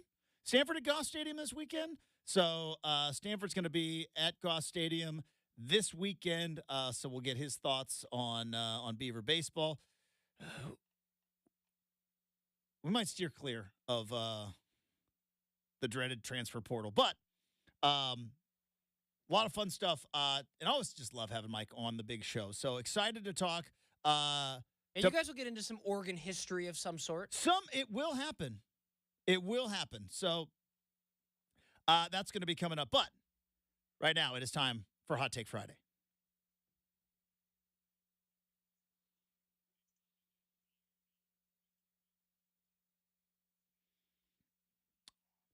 All right, this hot take stems from a Masters dinner. Now, we talked about the Masters concession stand, which my wife had never heard of the Masters concession stand. And I told her, I was like, yeah, $1.50 for a sandwich. She's like, what? And I was like, yeah, but it's like $5,000 to go. Like baseline, and then like the merch tent and everything else. But we didn't get into the John Rahm dinner menu. But I was looking at dinner menus past. Most of these dinner menus, pretty state of the art, but pretty much conventional, like ribeye steak. And then I found Bubba Watson's. Hot take: how did anybody even eat? Like, it's a fine dinner, but this is one of the worst Masters dinners of all time. You ready for Bubba Watson's Masters dinner? 2013, Brenden. Bubba Watson served Caesar salad, which I love. I love Caesar salad. Hot take: Caesar salad, the king of salads. The emperor of salads, I guess we should say, because Caesar.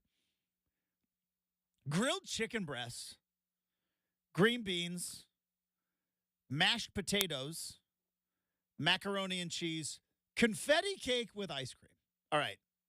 I love green beans. Had green beans the other night. I love green beans, but Masters Champions dinner, green beans.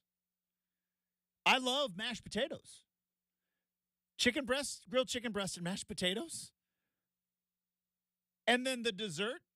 And you know my feelings about cake. Like, unless you're at a child's birthday party, like, why are we serving cake when you could have taken all that time and made a pie or a cobbler or something, a tiramisu, cannolis, something, cheesecake, something, confetti cake and vanilla ice cream. Hot take, like grilled chicken breast and green beans. Like, could you imagine, like, if you're Tiger Woods, and then he, not only did he do that in 2013, but if you recall, 2 years later, he won the Masters again. Did he learn his lesson? Did he say, you know what, maybe I should grow? And no, he did it again. Same menu. Same menu, Brenden. Grilled chicken breast, green beans, mashed potatoes, which I love mashed potatoes. Oh, see. Confetti cake and ice cream. What are we doing? It wouldn't be that, but if I won the Masters too, it'd be like, I would be so scared of what you would pick. Oh, yeah. I'm like, we're going to eat what Brenden wants to eat, and y'all, you know, yeah. And well, the good thing is I found out you can actually also order off the menu. The dessert would be out of this world. What would be your dessert then? Mine, as I said yesterday, in Georgia, peach cobbler with a good vanilla bean ice cream, which is heaven to me. We'd have a lot of candy available too. Just a table of just table of like, you know, sour stuff. We have some candy. It'll all be like sours and probably gummies. And I would be the first person to serve pizza at the Masters, man. I'm sure somebody has. Okay, I thought I remembered us looking back that it like still hasn't happened, but like, or when Tiger was a rookie and he's like, we're doing cheeseburgers and fries, man. Like, respect. Yeah. Respect. I'd rather but that made sense. He was like 20 something at the time. Right, you're asking a 20-something. He was 21. Okay, like fair. I think it was 21 or 22. Okay, it might even been. He's probably about 21. The best ever, Jordan Spieth, because Jordan Spieth went Texas barbecue and brought in a Texas barbecue pitmaster. Ooh, I'd go seafood maybe too. That'd be fun. Like go crab and salmon and halibut and all that stuff. I'm with you. Like last year, we talked about this. Texas ribeye steak and black and red fish. That's Scotty Scheffler. Solid tortilla soup. Black and red fish, probably pretty good. Could you imagine, like, just grilled chicken breasts and green beans? Like, that's fine on a Tuesday at the Myers house. What would you never serve? Hot take. What would I I would never serve steak. I would definitely serve steak. I don't know what I would never serve. Probably nothing out there that I would never serve. Brussels sprouts. Beets. Anything with beets. Beets, Brussels sprouts, and celery. But you can put celery in a salad. I'm okay. That's true. All right, you said you had a hot take. Yeah, I do. I saw a commercial, Justin. Hot take. Goldfish are fine just the way that they are. Are they changing goldfish again? They're combining them to make goldfish chips. It's going to be like a chip and a goldfish together. I saw this commercial yesterday. I said, thank goodness Hot Take Friday is tomorrow, because what? Like, Justin, goldfish have been fine for 75 years. Never had a problem with goldfish. Exactly. Why do we need new goldfish that are supposedly like a chip? Like, why is this is the biggest problem I have with food manufacturers in this world, is they can't just leave well enough alone, right? Oreo cookies. Oreos are fine. Oreos are great. Everybody loves Oreos. Who is anti-Oreo? Come forth, sir. Like, who's anti-goldfish, right? That's what I'm saying. Yeah. No, like, who was saying, like, these goldfish are great, but you know what? I'd like it to be a chip. So what you're saying, they take the goldfish cracker and, like, flatten it out? Yes. So it's called Cheez-It. So they're making Cheez-Its. I got you. So it, like, flattens out. Okay, so they're making Cheez-Its now, and they're calling them goldfish like chips. Crisps. They're calling them goldfish crisps. And we also have Pringles. Like, we have Pringles in our lives. Like, they exist. And I saw this, and I'm just Isn't like the allure, half of the allure of goldfish are there, like, little things for kids, like toddlers. Like, you just put a bunch of goldfish on the thing, and it was one of those things where, like, it does seem like a kid's snack, but man, Justin, if there's still a handful of goldfish, I'll take some goldfish, man. I mean, don't get me wrong. Yeah. If I walked into a place and there was a bowl like of goldfish, a communal bowl of goldfish, I shall grab a scoop. Yeah. 100%. Like, they're not bad. But no, like, I'm sitting there and they came up, they're like, try one of our 8 different varieties. They took basically every flavor and turned them into these chips, Justin. And I'm like, come on. Goldfish chips. Crisps. There they are. The crisps. I don't even know. So they're still, like, in the shape of fish? Yes, but they're flatter. Yeah, which makes how much money was wasted on this idea? Much money. So much money. All right, there you go. There's a little Hot Take Friday, a little Food Talk Friday as well. We have got more stuff coming up. Heisman Trophy with a tweet yesterday that I think it's still up, by the way. We'll talk about that. Tom Brady is a tease. Mike Parker's going to join us, all coming up in hour 3, 620 Rip City Radio.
It is 8 a.m. on a Friday morning. Justin Myers with you. Portland Trail Blazers fall to the Golden State Warriors 192 at Moda Center last night. Blazers hanging around for 3.5 quarters, but an 11-1 Golden State run in the fourth quarter put the game away. Blazers return to action in the finale at home. Fan appreciation night for the Blazers tonight as they take on the Houston Rockets. Tip-off is at 7 o'clock. Pre-game coverage begins at 4:30 here on 620 Rip City Radio. Kentucky is allegedly zeroing in on BYU coach Mark Pope. Mark Pope does have Kentucky ties, was the captain of the 1996 National Championship Wildcat team. And Bryson DeChambeau leads the Masters at 7 under. Wrapping up the first round from yesterday, Scottie Scheffler and Max Homa both sitting just one shot behind at 6 under. Brooks Koepka, Tiger Woods, both sitting at 1 over. Nearing the cut line. We have got hour number 3 of RCM, and it starts right now at 620 Rip City Radio.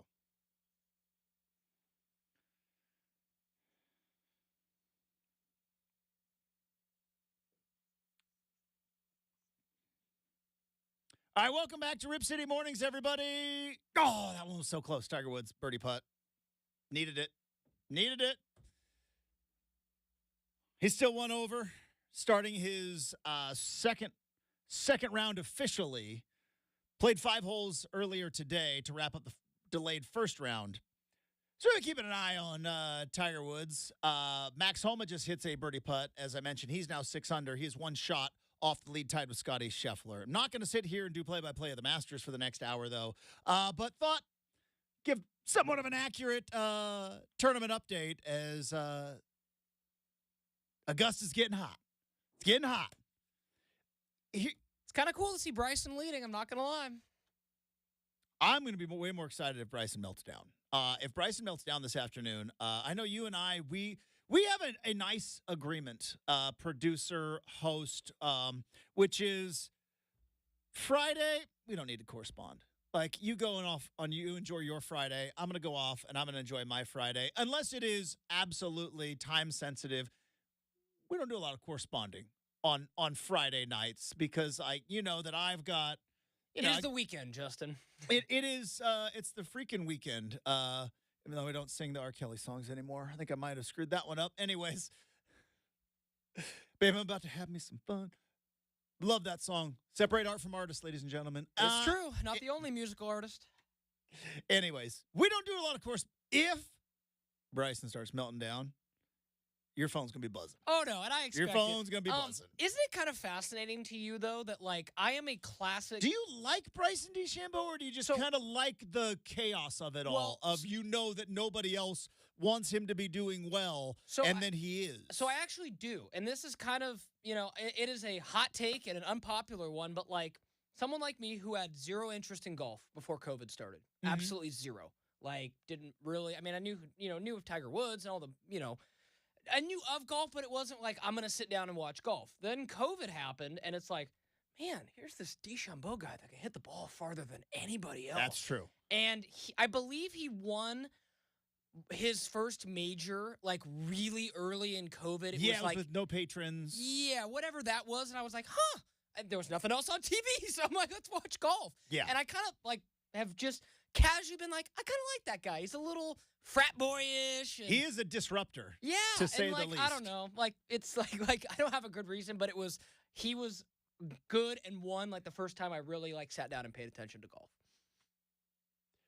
By the way, Tiger was just hit one off of a tree. That's not good. Now bounced back in the fairway. That is good. Lost about 80 yards of distance, but he bounced it back into the fairway. But I will fully expect to hear your text messages, and they will be righteous. If Bryson melts down, he might break a club if things go bad. You never know. All right, so coming up in about 15 minutes, we're going to talk to Mike Parker. We'll talk some Beaver baseball with Mike Parker. Get some positive news going with the Oregon State Athletics. It's positive with baseball, Justin. It's like we all got to turn to baseball if you're a Beaver fan right now. So this Bazana guy, he's got 35 bombs in his career right now. Is that what I saw? And he just broke the career home run record. It's April, and he's a junior. Now, he's not coming back for a senior year, but he might push that record in the now that we're out of the Gorilla Ball era, because Oregon State wasn't a baseball power in the Gorilla Ball era. I played high school baseball in the Gorilla Ball era, where even look, I was a doubles man, right? I hit doubles to the gap. I was not a home run hitter. I was not as invested in weight training as I am now. Gap power, baby. Some may say track power, but if I found a gap, I called it gap power. But even every once in a while, I could run into one because I had this big giant barrel and this bat that was it's now illegal. That's how juiced the bats were when I played, and they were illegal. But Oregon State was not a power back then. They were actually kind of mediocre. It's hard to believe, but that's what they were when your boy came into the planet. Then the dead bat era of college baseball came along where they shortened up the barrels. The bats had they called it a trampoline effect because it was, dude, in like 1998, hitting with Easton Reflex C-Core, it was like hitting a tennis racket.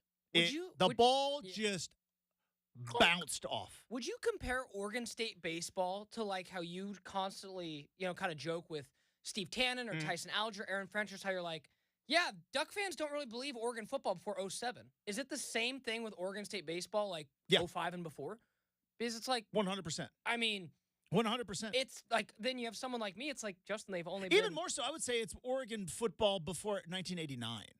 So like Oregon football before 1989, they didn't go to bowl games either. 1989 happened. Pool on Weed Eater Independence Bowl was the best. I was. It's hard to describe. And then from that point on, yeah, things changed, and then ultimately kind of culminated there in that 2001. Well, the '94 Rose Bowl, which the '94 Rose Bowl for Oregon football was kind of like the 04 College World Series. 05. Was 05 the first one? 5 and then 1, 6, and Got 7. it. Yeah. Thank you very much. Yep. The but 05 right. College World Series where it's like, we can actually do this? Like, and Oregon football before that, it was like, Freedom Bowl, the Independence. We can go to the Rose Bowl? Like, and then. You have to believe. You have to believe it. It's guys seeing is believing. But I worked with a high school football coach back in my coaching days. Shout out to Coach Kaiser. And Coach Kaiser loved to tell the story of why am I forgetting his name? Guy that ran the Roger Bannister. Roger Bannister was the first to ever break the 4-minute mile, right? Scientists and physicists and biologists before Roger Bannister broke the 4-minute mile said it wasn't humanly possible. We talk a lot about follow the science, listen to the scientists, listen to the doctors. Doctors and scientists and biologists said, yeah, 4-minute mile, it's not humanly possible. You will collapse before you will finish. And nobody before Roger Bannister ever broke the 4-minute mile. And then he became obsessed with it, and his coach became obsessed with it, and then he did it. He broke the 4-minute mile. Guess what happened that year? 15 people broke the 4-minute mile because they knew mentally it could be done. So it's one of those things where it's like, yeah, guys, we can get here. It is possible. That's still one of the hardest things to believe because, again, and you ask most young kids or even anyone my age, Justin, there's nothing but success with Oregon State baseball. Nothing but success. Yeah. And it's like losing season. Tell me about it. I live in the Oregon football world where I'm like, no, listen here, kiddos. Let's take a seat. We're going to learn a little bit about the Freedom Bowl where we lost to Colorado State, okay, in a bowl game. That was a thing. The Rams. In Anaheim, too. Really thought it was that's an interesting spot for a bowl game. Where was it? Well, remember the Los Angeles Rams back then played in Anaheim. And it was at I think it was a multi-functional stadium where also the Angels played before the Angels is it Edison Field? I think it's Edison Field. So, yeah, it was the old Anaheim. I don't know what it was called, but it was the Big A is what it was called. Lost by 1 point? What's that? Lost by 1 point? Went for 2. Went for 2 at the end. That's happened to the Beavers. No college football overtime back then.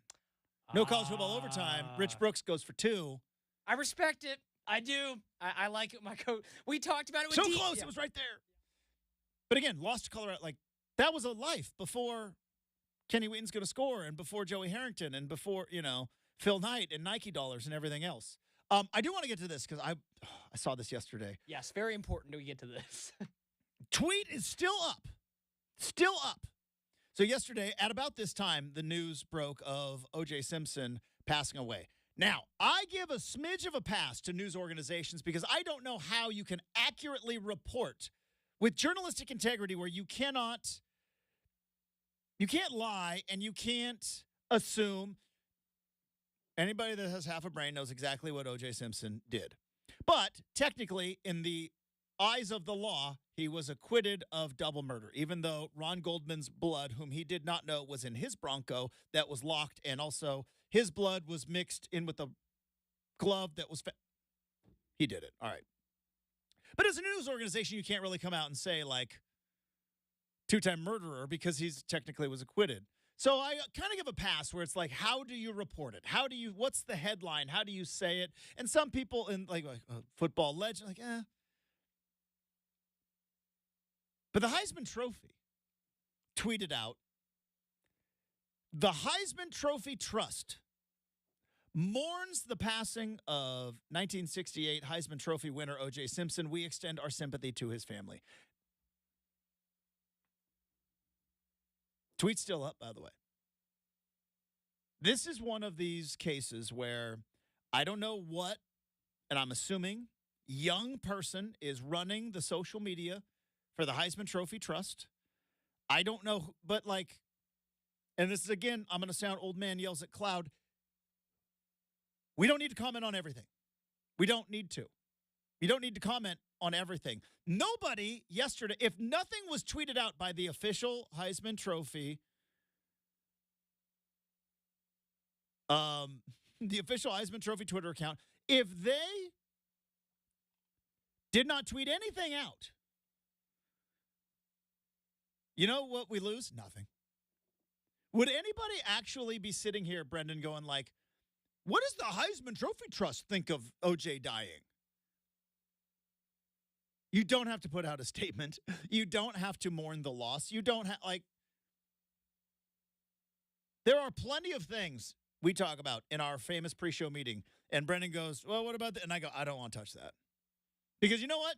You don't need to hear my opinions on everything. I've got opinions on everything, but you know what? You guys don't need to hear all of them. You can make up your own mind. I didn't need to hear the Heisman Trophy mourning the loss of O.J. Simpson.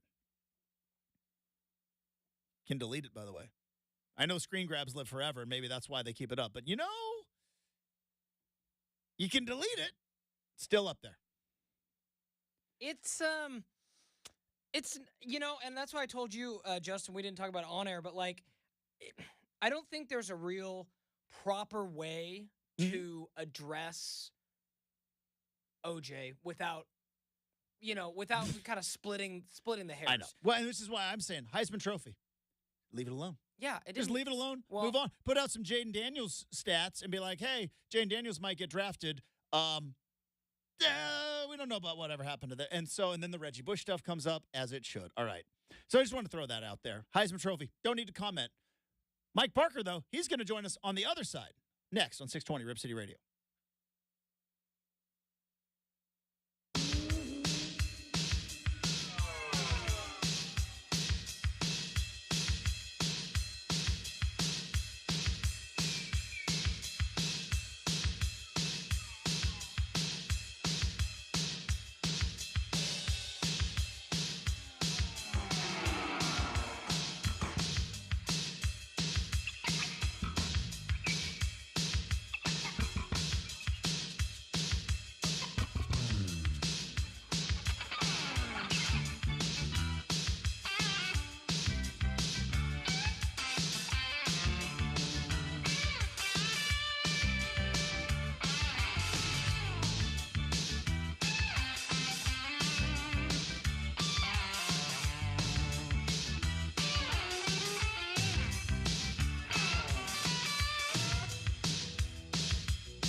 All right, joining us now, friend of the program, someone who we thoroughly enjoy talking to from time to time, and very happy that he has time to talk to us today. The voice of the Oregon State Beavers, who have a 3-game homestand at Goss Stadium against the Stanford Cardinal this weekend. Oregon State currently sitting at 27-4, one of the top teams in the country.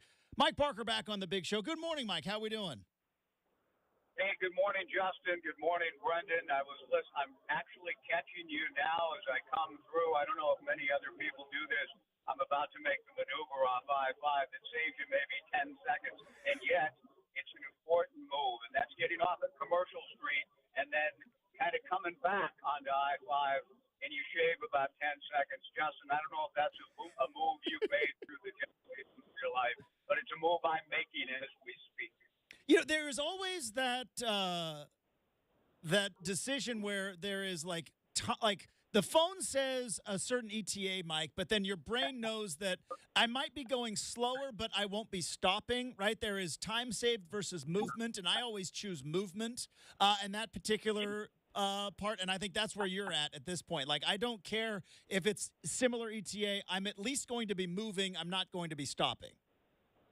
No no phone, no guide system will tell you to do what I'm doing, but I do it every time for whatever reason, and the 10 seconds makes me feel a little better. And anything that makes me feel a little better these days, I'm looking for as a citizen of Beaver Nation. We're going to dive into that in a little bit. Also, Mike, I know like you used to drive a cab before, like in the before times, right? Before the phone and the GPS and MapQuest and everything else. So is that like, do you feel like it like comes back like riding a bike when you kind of hit the Portland Metro? Like, I've already been through these wars. A little bit, although the city's changed a lot since I was doing that. When I was kind of between jobs, and I'm so grateful. Oregon State gave me the opportunity that I've absolutely loved and been so thankful for when I was kind of in between gigs in the crazy world of sports radio. Mm-hmm. That's all about, Justin. But yes, in a sense, we're on our way up today. I'm on my way up. We're doing a radio show. Quick plug here. First time ever taking the Joe Beaver show out of the Mid-Willamette Valley and coming to Portland. And just a quick, if anybody's out there who wants to come by and say hello, it'll be Lazy Days Brewing on North Flint, north of the Coliseum in North Portland. It's owned by 3 Oregon State alumni. They've opened a business there, Lazy Days Brewing, and we're excited to kind of, get the word out about that place. And that's an area that, the cab driving took me to every part of the city. And so I don't rely so much on people telling me, via the phone, turn left in 100 feet. I kind of know what I want to do.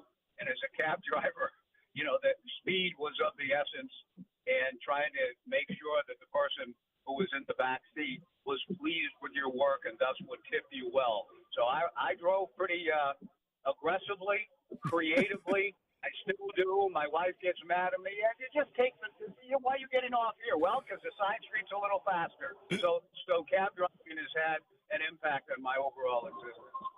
Mike Parker, the voice of the Oregon State Beavers, currently navigating through the traffic here in our beloved Portland metro area, but got a 3-game homestand and a radio show later on today. So we really appreciate the time you're carving out for us. Let's start with some baseball, Mike. Let's do the good news first. As Oregon State sitting 8-3 in conference. 27-4 overall. Got a homestand against Stanford. The weather looks like it should be beautiful this weekend, which is always hit and miss around the month of April, but you take it when you can get it. Kind of overall, is this kind of where we thought Oregon State was coming in with a lot of fanfare? One of the top teams in the country, currently leading the Pac-12. Kind of where are we at now that we have gotten past March Madness and we all turn our eyes to other sports? Where are we overall kind of with Beaver baseball? It's interesting, Justin, in that, you just read the numbers. At 27-4, consensus top 5 team in the country. Really good offensively. Pat Casey has said, and Pat's going to be one of the guests at our local show later today that I alluded to. But Pat said as great as the 2018 club was that won the last national championship for Pat, he thinks this offensive lineup, when healthy, and there's a couple of guys, three starters from the start of the year, one out for most of the year, two others hoping to return soon, and Michael McDowell and Brady Casper. Brent Caraway's out for a longer stretch. But when healthy, Pat thinks this lineup is the best offensive lineup Oregon State's ever had. And it's led by maybe he's in the conversation, the greatest baseball player Oregon State's ever had, and just the amazing Travis Mazzana. I encourage people to follow the games, to watch, listen, come out to Hillsborough when the Beavers play the Portland Pilots in a non-league game in a couple of weeks at Ron Tonkin Field. Just try to see Travis Mazzana because he has a chance, I think, Justin, to join. He's not right now projected as number one, but he's 1, 2, or 3 in almost every draft projections as a 1-1 guy like Adley was in the draft in 2019. Mazzana is just rewriting the record book with almost every game, and it's just remarkable to see what he's doing. He has 18 home runs, 18 home runs in 31 games. Big Jim Wilson, my esteemed broadcast partner in football and OSU Hall of Famer, has held the Oregon State record for home runs in a season since 1982. Big Jimmy hit 21 in 44 games in 1982, and Travis has 18 in 31 games. And Jimmy knows he's going to be passed soon. Travis the other night set the all-time career home run record, and he's just been a joy to watch. And he leads off. He has 6 leadoff home runs. So he's reviving memories of Brady Henderson and Ricky Henderson with that kind of stuff. And it's just been a joy to watch him. But then guys behind him are really good too. And Gavin Turley and Mason Guerra, Elijah Hainline, a transfer from Washington State. So the guys are swinging it well. The pitching's been good, but I think it has another level to get to, and I think it will when they get some arms back fully integrated into the rotation and have a great shot to make a deep run at this thing. Mike Parker, the voice of the Oregon State Beavers, joining us here on 620 Rip City Radio. Now, Mike, I don't know, you couldn't see young Brenden Slaughter's eyeballs raise a little bit when you mentioned that Travis Mazzana might be the greatest of all time as of course, yeah. Brenden, a proud son of the Sherwood Bowmen, and clearly it's going to take an awful lot to convince Brenden of who is the greatest of all time. But it is fun because these are the fun discussions, whether they are at a bar stool at Claude Felter's or sitting here on this radio show where you start talking about Adley Rutsch, when you start talking about Jacoby Ellsbury, you start talking about Michael Conforto and others in that discussion, in that mix. Mazzana right in there with some of those all-time greats, which I think is always fun to kind of have those fun back and forth in those arguments and discussions. No doubt, and Brenden is right to raise his eyebrows, not only out of his affinity with Sherwood, but Adley was a catcher, and Adley and thus as important a position on a day-to-day basis on the diamond. And the leader, the catcher, switch hitter, defender extraordinaire. Off the charts, great for Adley, and he's continuing at the major league level. I'm saying that what Mazzana is doing this year in particular is not Adley for his greatness as the National Player of the Year at 19. Mazzana got a chance to run that down too. I'm just saying he's in the conversation. I think we narrow it to those two. If you had to argue about it right now, particularly because of where I think Mazzana's going to end up with his numbers, career in this season, at the end of the year in Omaha, I believe. And if he's standing tall, hoisting a trophy, then he joins Adley in that category too, and that would make the argument even spicier on behalf of each. But Adley, right now, somebody said who's the greatest. He is. Mazzana just has a chance, maybe depending on how the rest of things play out, to catch up or. Who knows? Maybe even pass him by a nose. I also don't forget, Mike, and I say this tongue in cheek because I love these guys, but former Dr. Stewart alumni, of course, you got Timmy Dryden and you got Levi Weber. I mean, clearly those two guys definitely in the mix. You know what I mean? Yeah, I love Levi. Levi came out of Clyde, and Connors Grove. I played for Connors Grove. We went down to Clyde my senior year, and we decided playing Clyde. We're going to play Clyde in their ballpark. The long ride was. I remember my friends looking around, go, "Where are we? What's going on?" We're from Connors Grove. We thought we were in some big metropolis as we head towards Clyde, and the final score: Clyde 13, Connors Grove 1. And I remember they got pretty good baseball out here in the middle of nowhere, and Levi Weber was part of that. So thanks for remembering that name. Oh, hopefully it gets back to him, and Levi will appreciate that I brought his name up. Yeah, Glide, Oregon, the home of colliding rivers, Mike. That's other than colliding rivers, they got a store there, and that's about it. Those colliding rivers are pretty cool, though, Justin. You gotta give them that. They are the pride of the Sky M League. All right, Mike Parker joining us here on 620 Rip City Radio. As much as I would love to go into 541 3A, then I don't know what it is now. High school sports. We should probably address the elephant in the room, which is it has been a tough 2 weeks for Oregon State athletics, and it's one of the toughest times because.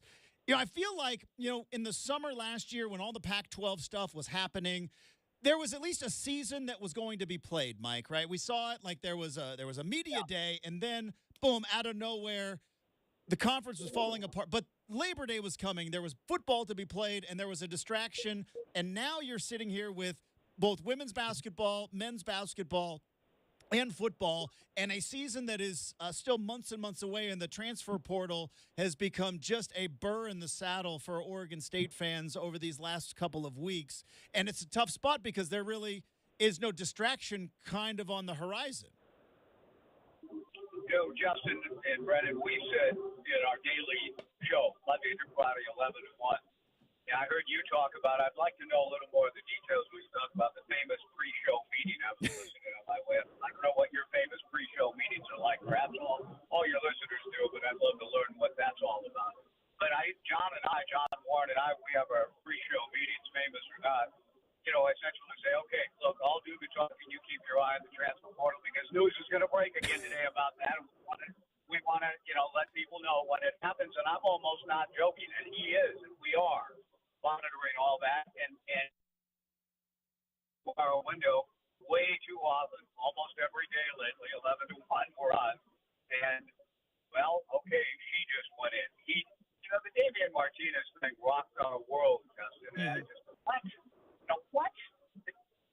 It has felt like that cumulative effect of all of that Elite Eight team that Scott Rubin coached, greatness, which everybody was saying, and rightly, run it back, bring them all back, and make a run to the Final Four, if not the whole thing, be a legitimate contender for the national championship, not hyperbole, true.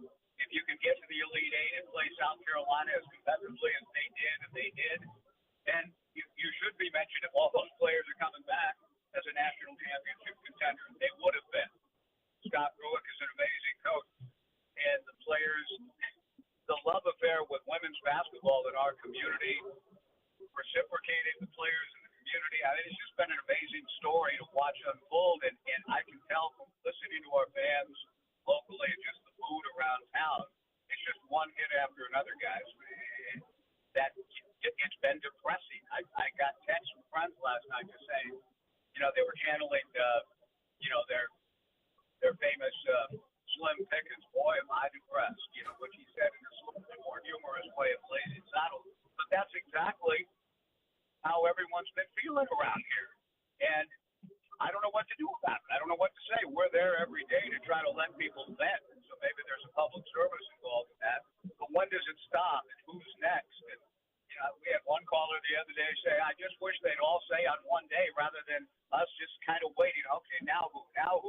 It's just been excruciating, to be honest with you, to be a Beaver fan here of late with all of this news. And that's why I'm glad today Pat Casey is going to be one of our guests, because Pat is as gritty and competitive as much of a Beaver believer as he is. I think he's going to have a message to say, hey, we're Oregon State. We're going to make it through this as bad and tough and as dark as it may seem at times.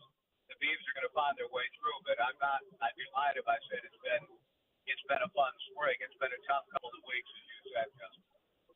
Mike Barker, the voice of the Oregon State Beavers, joining us here on 620 Rip City Radio. And, you and I have talked about this before with regard to the way college football was. And of course, you love to throw out what was wrong with that, right? It was a thing that wasn't broke, wasn't perfect, but wasn't exactly broke, that we tried to tinker with.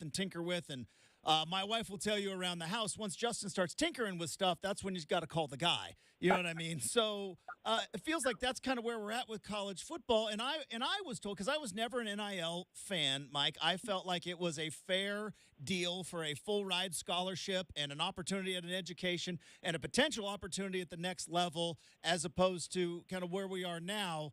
But what I was told was that, well, this is going to take all the money that's under the table and put it on top of the table.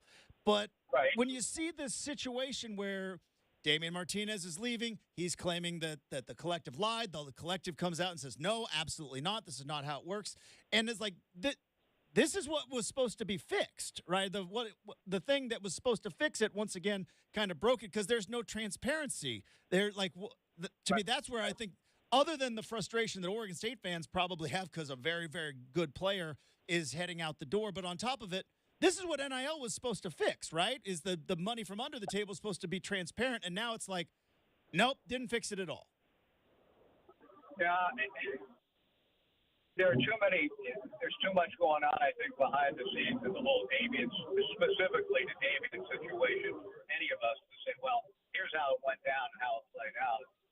But some money figures have been quoted. Kyle Bjornstad has not fully confirmed them, but Damian did in a recent story about a certain payment and why it was $8,000 short.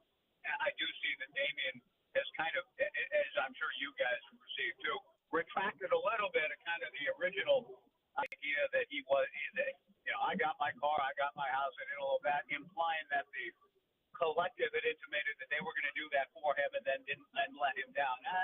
That's not it.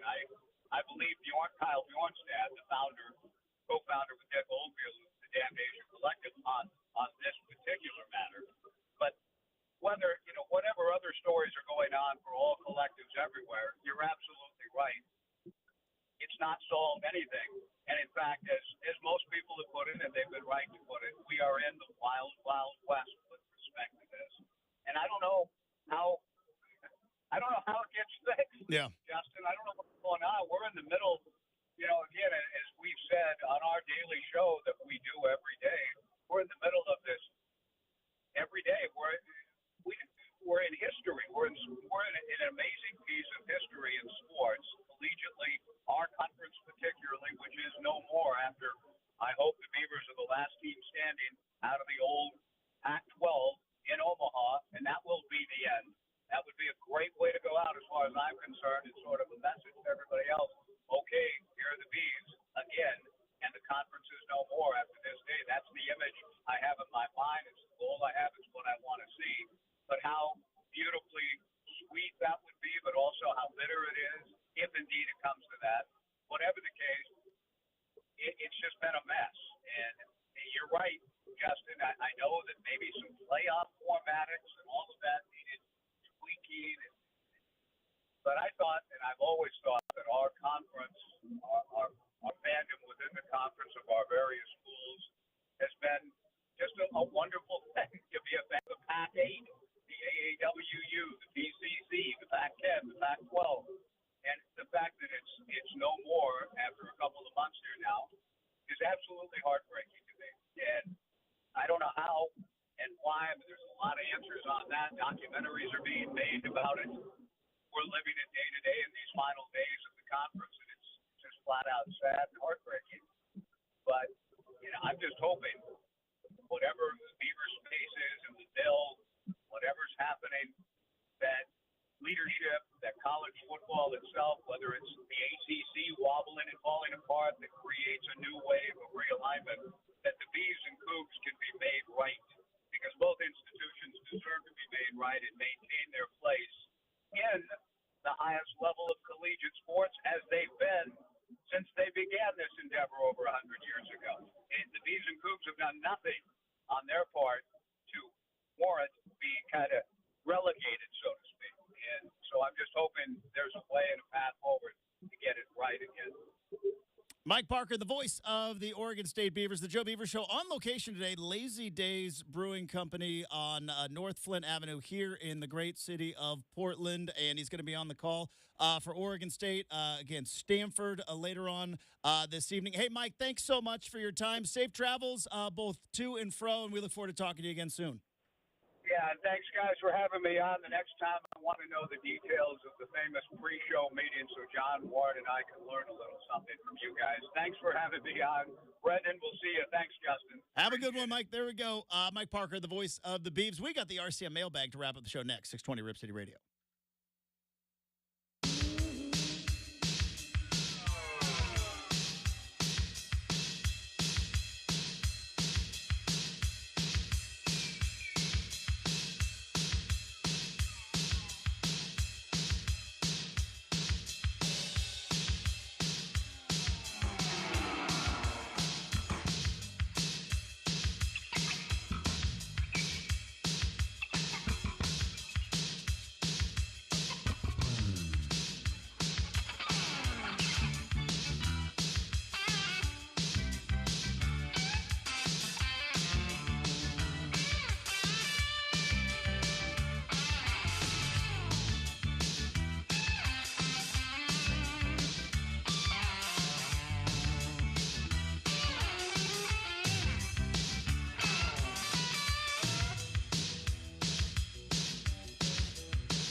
right.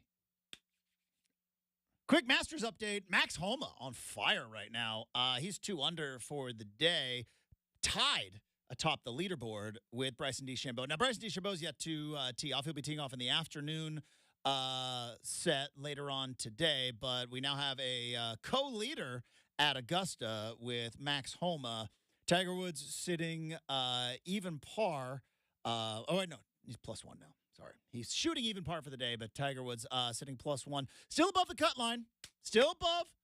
Get to the weekend, Tiger. We can do it. And Brooks Koepka also birdied his 2 of his first 3 holes today, and he is now at 1 under for the tournament.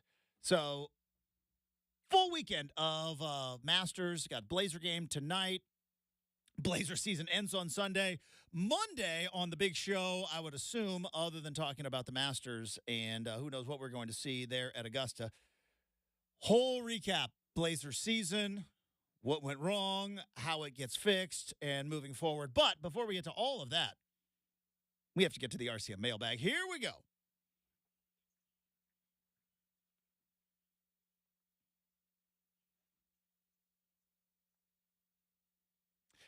Real quick, Brenden, because Mike Parker said he wanted to hear about our pre-show meeting.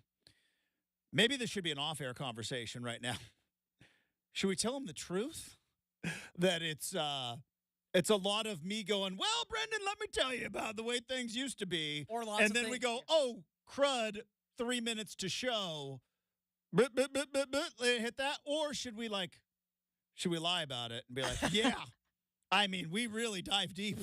I should just tell Mike. So, Mike, it's actually really simple. You just discuss everything you don't want to get. You don't. So we're want not going to talk about that. This is not for the air. Or can't talk about on there. Then you get it all out. You get it all out. So it's perfect. Like Justin. And then we look at the clock and go, 4 minutes to air. All right. Tom Brady says he might play again. O.J. Heisman tweet. Classic, man. But yeah, no, I might tell you. I'll see Mike at some point here soon. If not this week, then I think we should lie. Spring game next week. I think we should lie. I don't think we should tell him exactly what. It's true. We can be selective. Justin tells old radio stories. Brenden rolls eyes. We can be selective with the truth. I think that's a good idea. Justin, I want to ask you this because this was something we actually did discuss briefly in the pre-show meeting, and I want to get your take on it. So, Shohei Ohtani is 29 years young, right? So I want you to remember when you were 29. I very much remember. Before you were married, when you were single, successful guy. Yeah. You know, crushing margaritas in the Eugene world. How much money back then would it take for you to notice? Because you've told me you were, actually that's a little bit further back, but you told me you were the guy that knew where to get the $5 bills out of the ATM. Yeah. So how much money? It was the Oregon Community Credit Union on West 11th. That was the Case one. in point, folks. Was the one to go to. Case and point. That one you would get a $5. Now, it wasn't like when I was 28, 29, I was fairly into, but $200 I would notice. Yeah. You know what I mean? That's what we were looking for. Like $200, I would definitely. And if also I was not as obsessive as you about the day-to-day. Sure. I was obsessive about my paycheck because, again, I would get paid to do radio, but most of my money came from other stuff, doing live reads, doing on-location stuff. And I was like, that was where I was like, all right, but that's missing. Where is this? And then I would have a meeting with HR, and I'm like, where miss? And they're like, yeah, it's going to be next 2 weeks. So that would, but $200. If $200, no, forget that. If it was $100 discrepancy of like what my paycheck was, I would notice and say something. Oh, yeah, it's so I'm like, I know all I know all the events that I am doing, because back then we used to do things in the, we'd live events. We don't really do that anymore. Also, morning show's a little tough. Nobody really wants to open up their business at 5:30 to let us in, but you can do a show live from your gym. They do have a 5:30 That's class. what I said, live they do have a 5:30 Justin's class. CrossFit. Yeah, I'm sure that would be a delight for the listening audience. But yeah, no, back then, I'd know $100. Like, yeah, I would know down like something's up. Yeah, we gotta talk. I mean, I still can't get over this story. It's one of the 16 million because now it's 16 million. Yeah, It's not 4.5 is bad enough, but like now it's 16 million. Yeah, it's just absolutely nuts. But nevertheless, just had to start the mailbag with that, Justin. I'm curious. Do you hate loud laughs? Like if someone's an obnoxiously loud laugher, I think we all have that person in kind of our circle. Yeah. Do you hate it or do you not mind it? Okay. When it's solo, do you know what I mean? There are certain things that receive a there are certain things that receive a like a guffaw, a chuckle. And then there's some things that is an actual LOL. The loud laughs don't bother me when stuff is actually really funny. It's the loud laughs when, like, that's not funny. And I think I'm a pretty good gauge as to what is and isn't funny. Now, I'm not saying I'm some comedian, but we've all been in, like, a work meeting where it's like, that deserved a chuckle or a, not a bellow. You know what I mean? That bothers me more than the loudness. If it is something genuinely hilarious, loud laugh it up. But when it's not funny, when it's like, that's, all right, what do I got? Minute and a half. Not quite a story time with Uncle Justin, but something, I don't know if people will relate to this. You will relate to this because we have all been in press conferences, and there is a thing that I refer to as athlete funny. They're not funny. Athletes are not funny. But every once in a while, when they act like a normal human being, because they're usually robots, especially professional athletes, we act like they are hilarious. And they're not. And you get, or coaches, you get certain media members who, because they have been beaten down over the years by just coach speak after coach speak, that when a coach actually throws a little, yeah, you know, blah, blah, blah, like, ha, ha, ha, ha, coach, that, get out of town. Drives me batty. It's like, that's not funny. He's not funny. Good football coach, not funny. Yeah, I would say. People thought Chip Kelly was so hilarious. Like, no, not that funny. Yeah, like, I'll be honest. Like, yeah, that's entirely true. Mm-hmm. Like, I remember players more so. And again, like I said, everyone knows where I stand now. Jonathan Smith had no sense of humor, so that was never really a worry. No. Not like, you know, press conferences were get me in, get me out. But players, yeah, you'd be like, oh, yeah, you know, something, and we'd all be like, oh, yeah, like that's very relatable. It is. And like, then there's always one guy. oh, just in the back, you're right. Just usually TV people. Dude, it's not at all funny. At all. That's going to end the particular program today. Hopefully we made you laugh out loud at a particular time or cry or think, because you know what? That would be a full day. We are back on Monday with a full day on 620 Rip City Radio.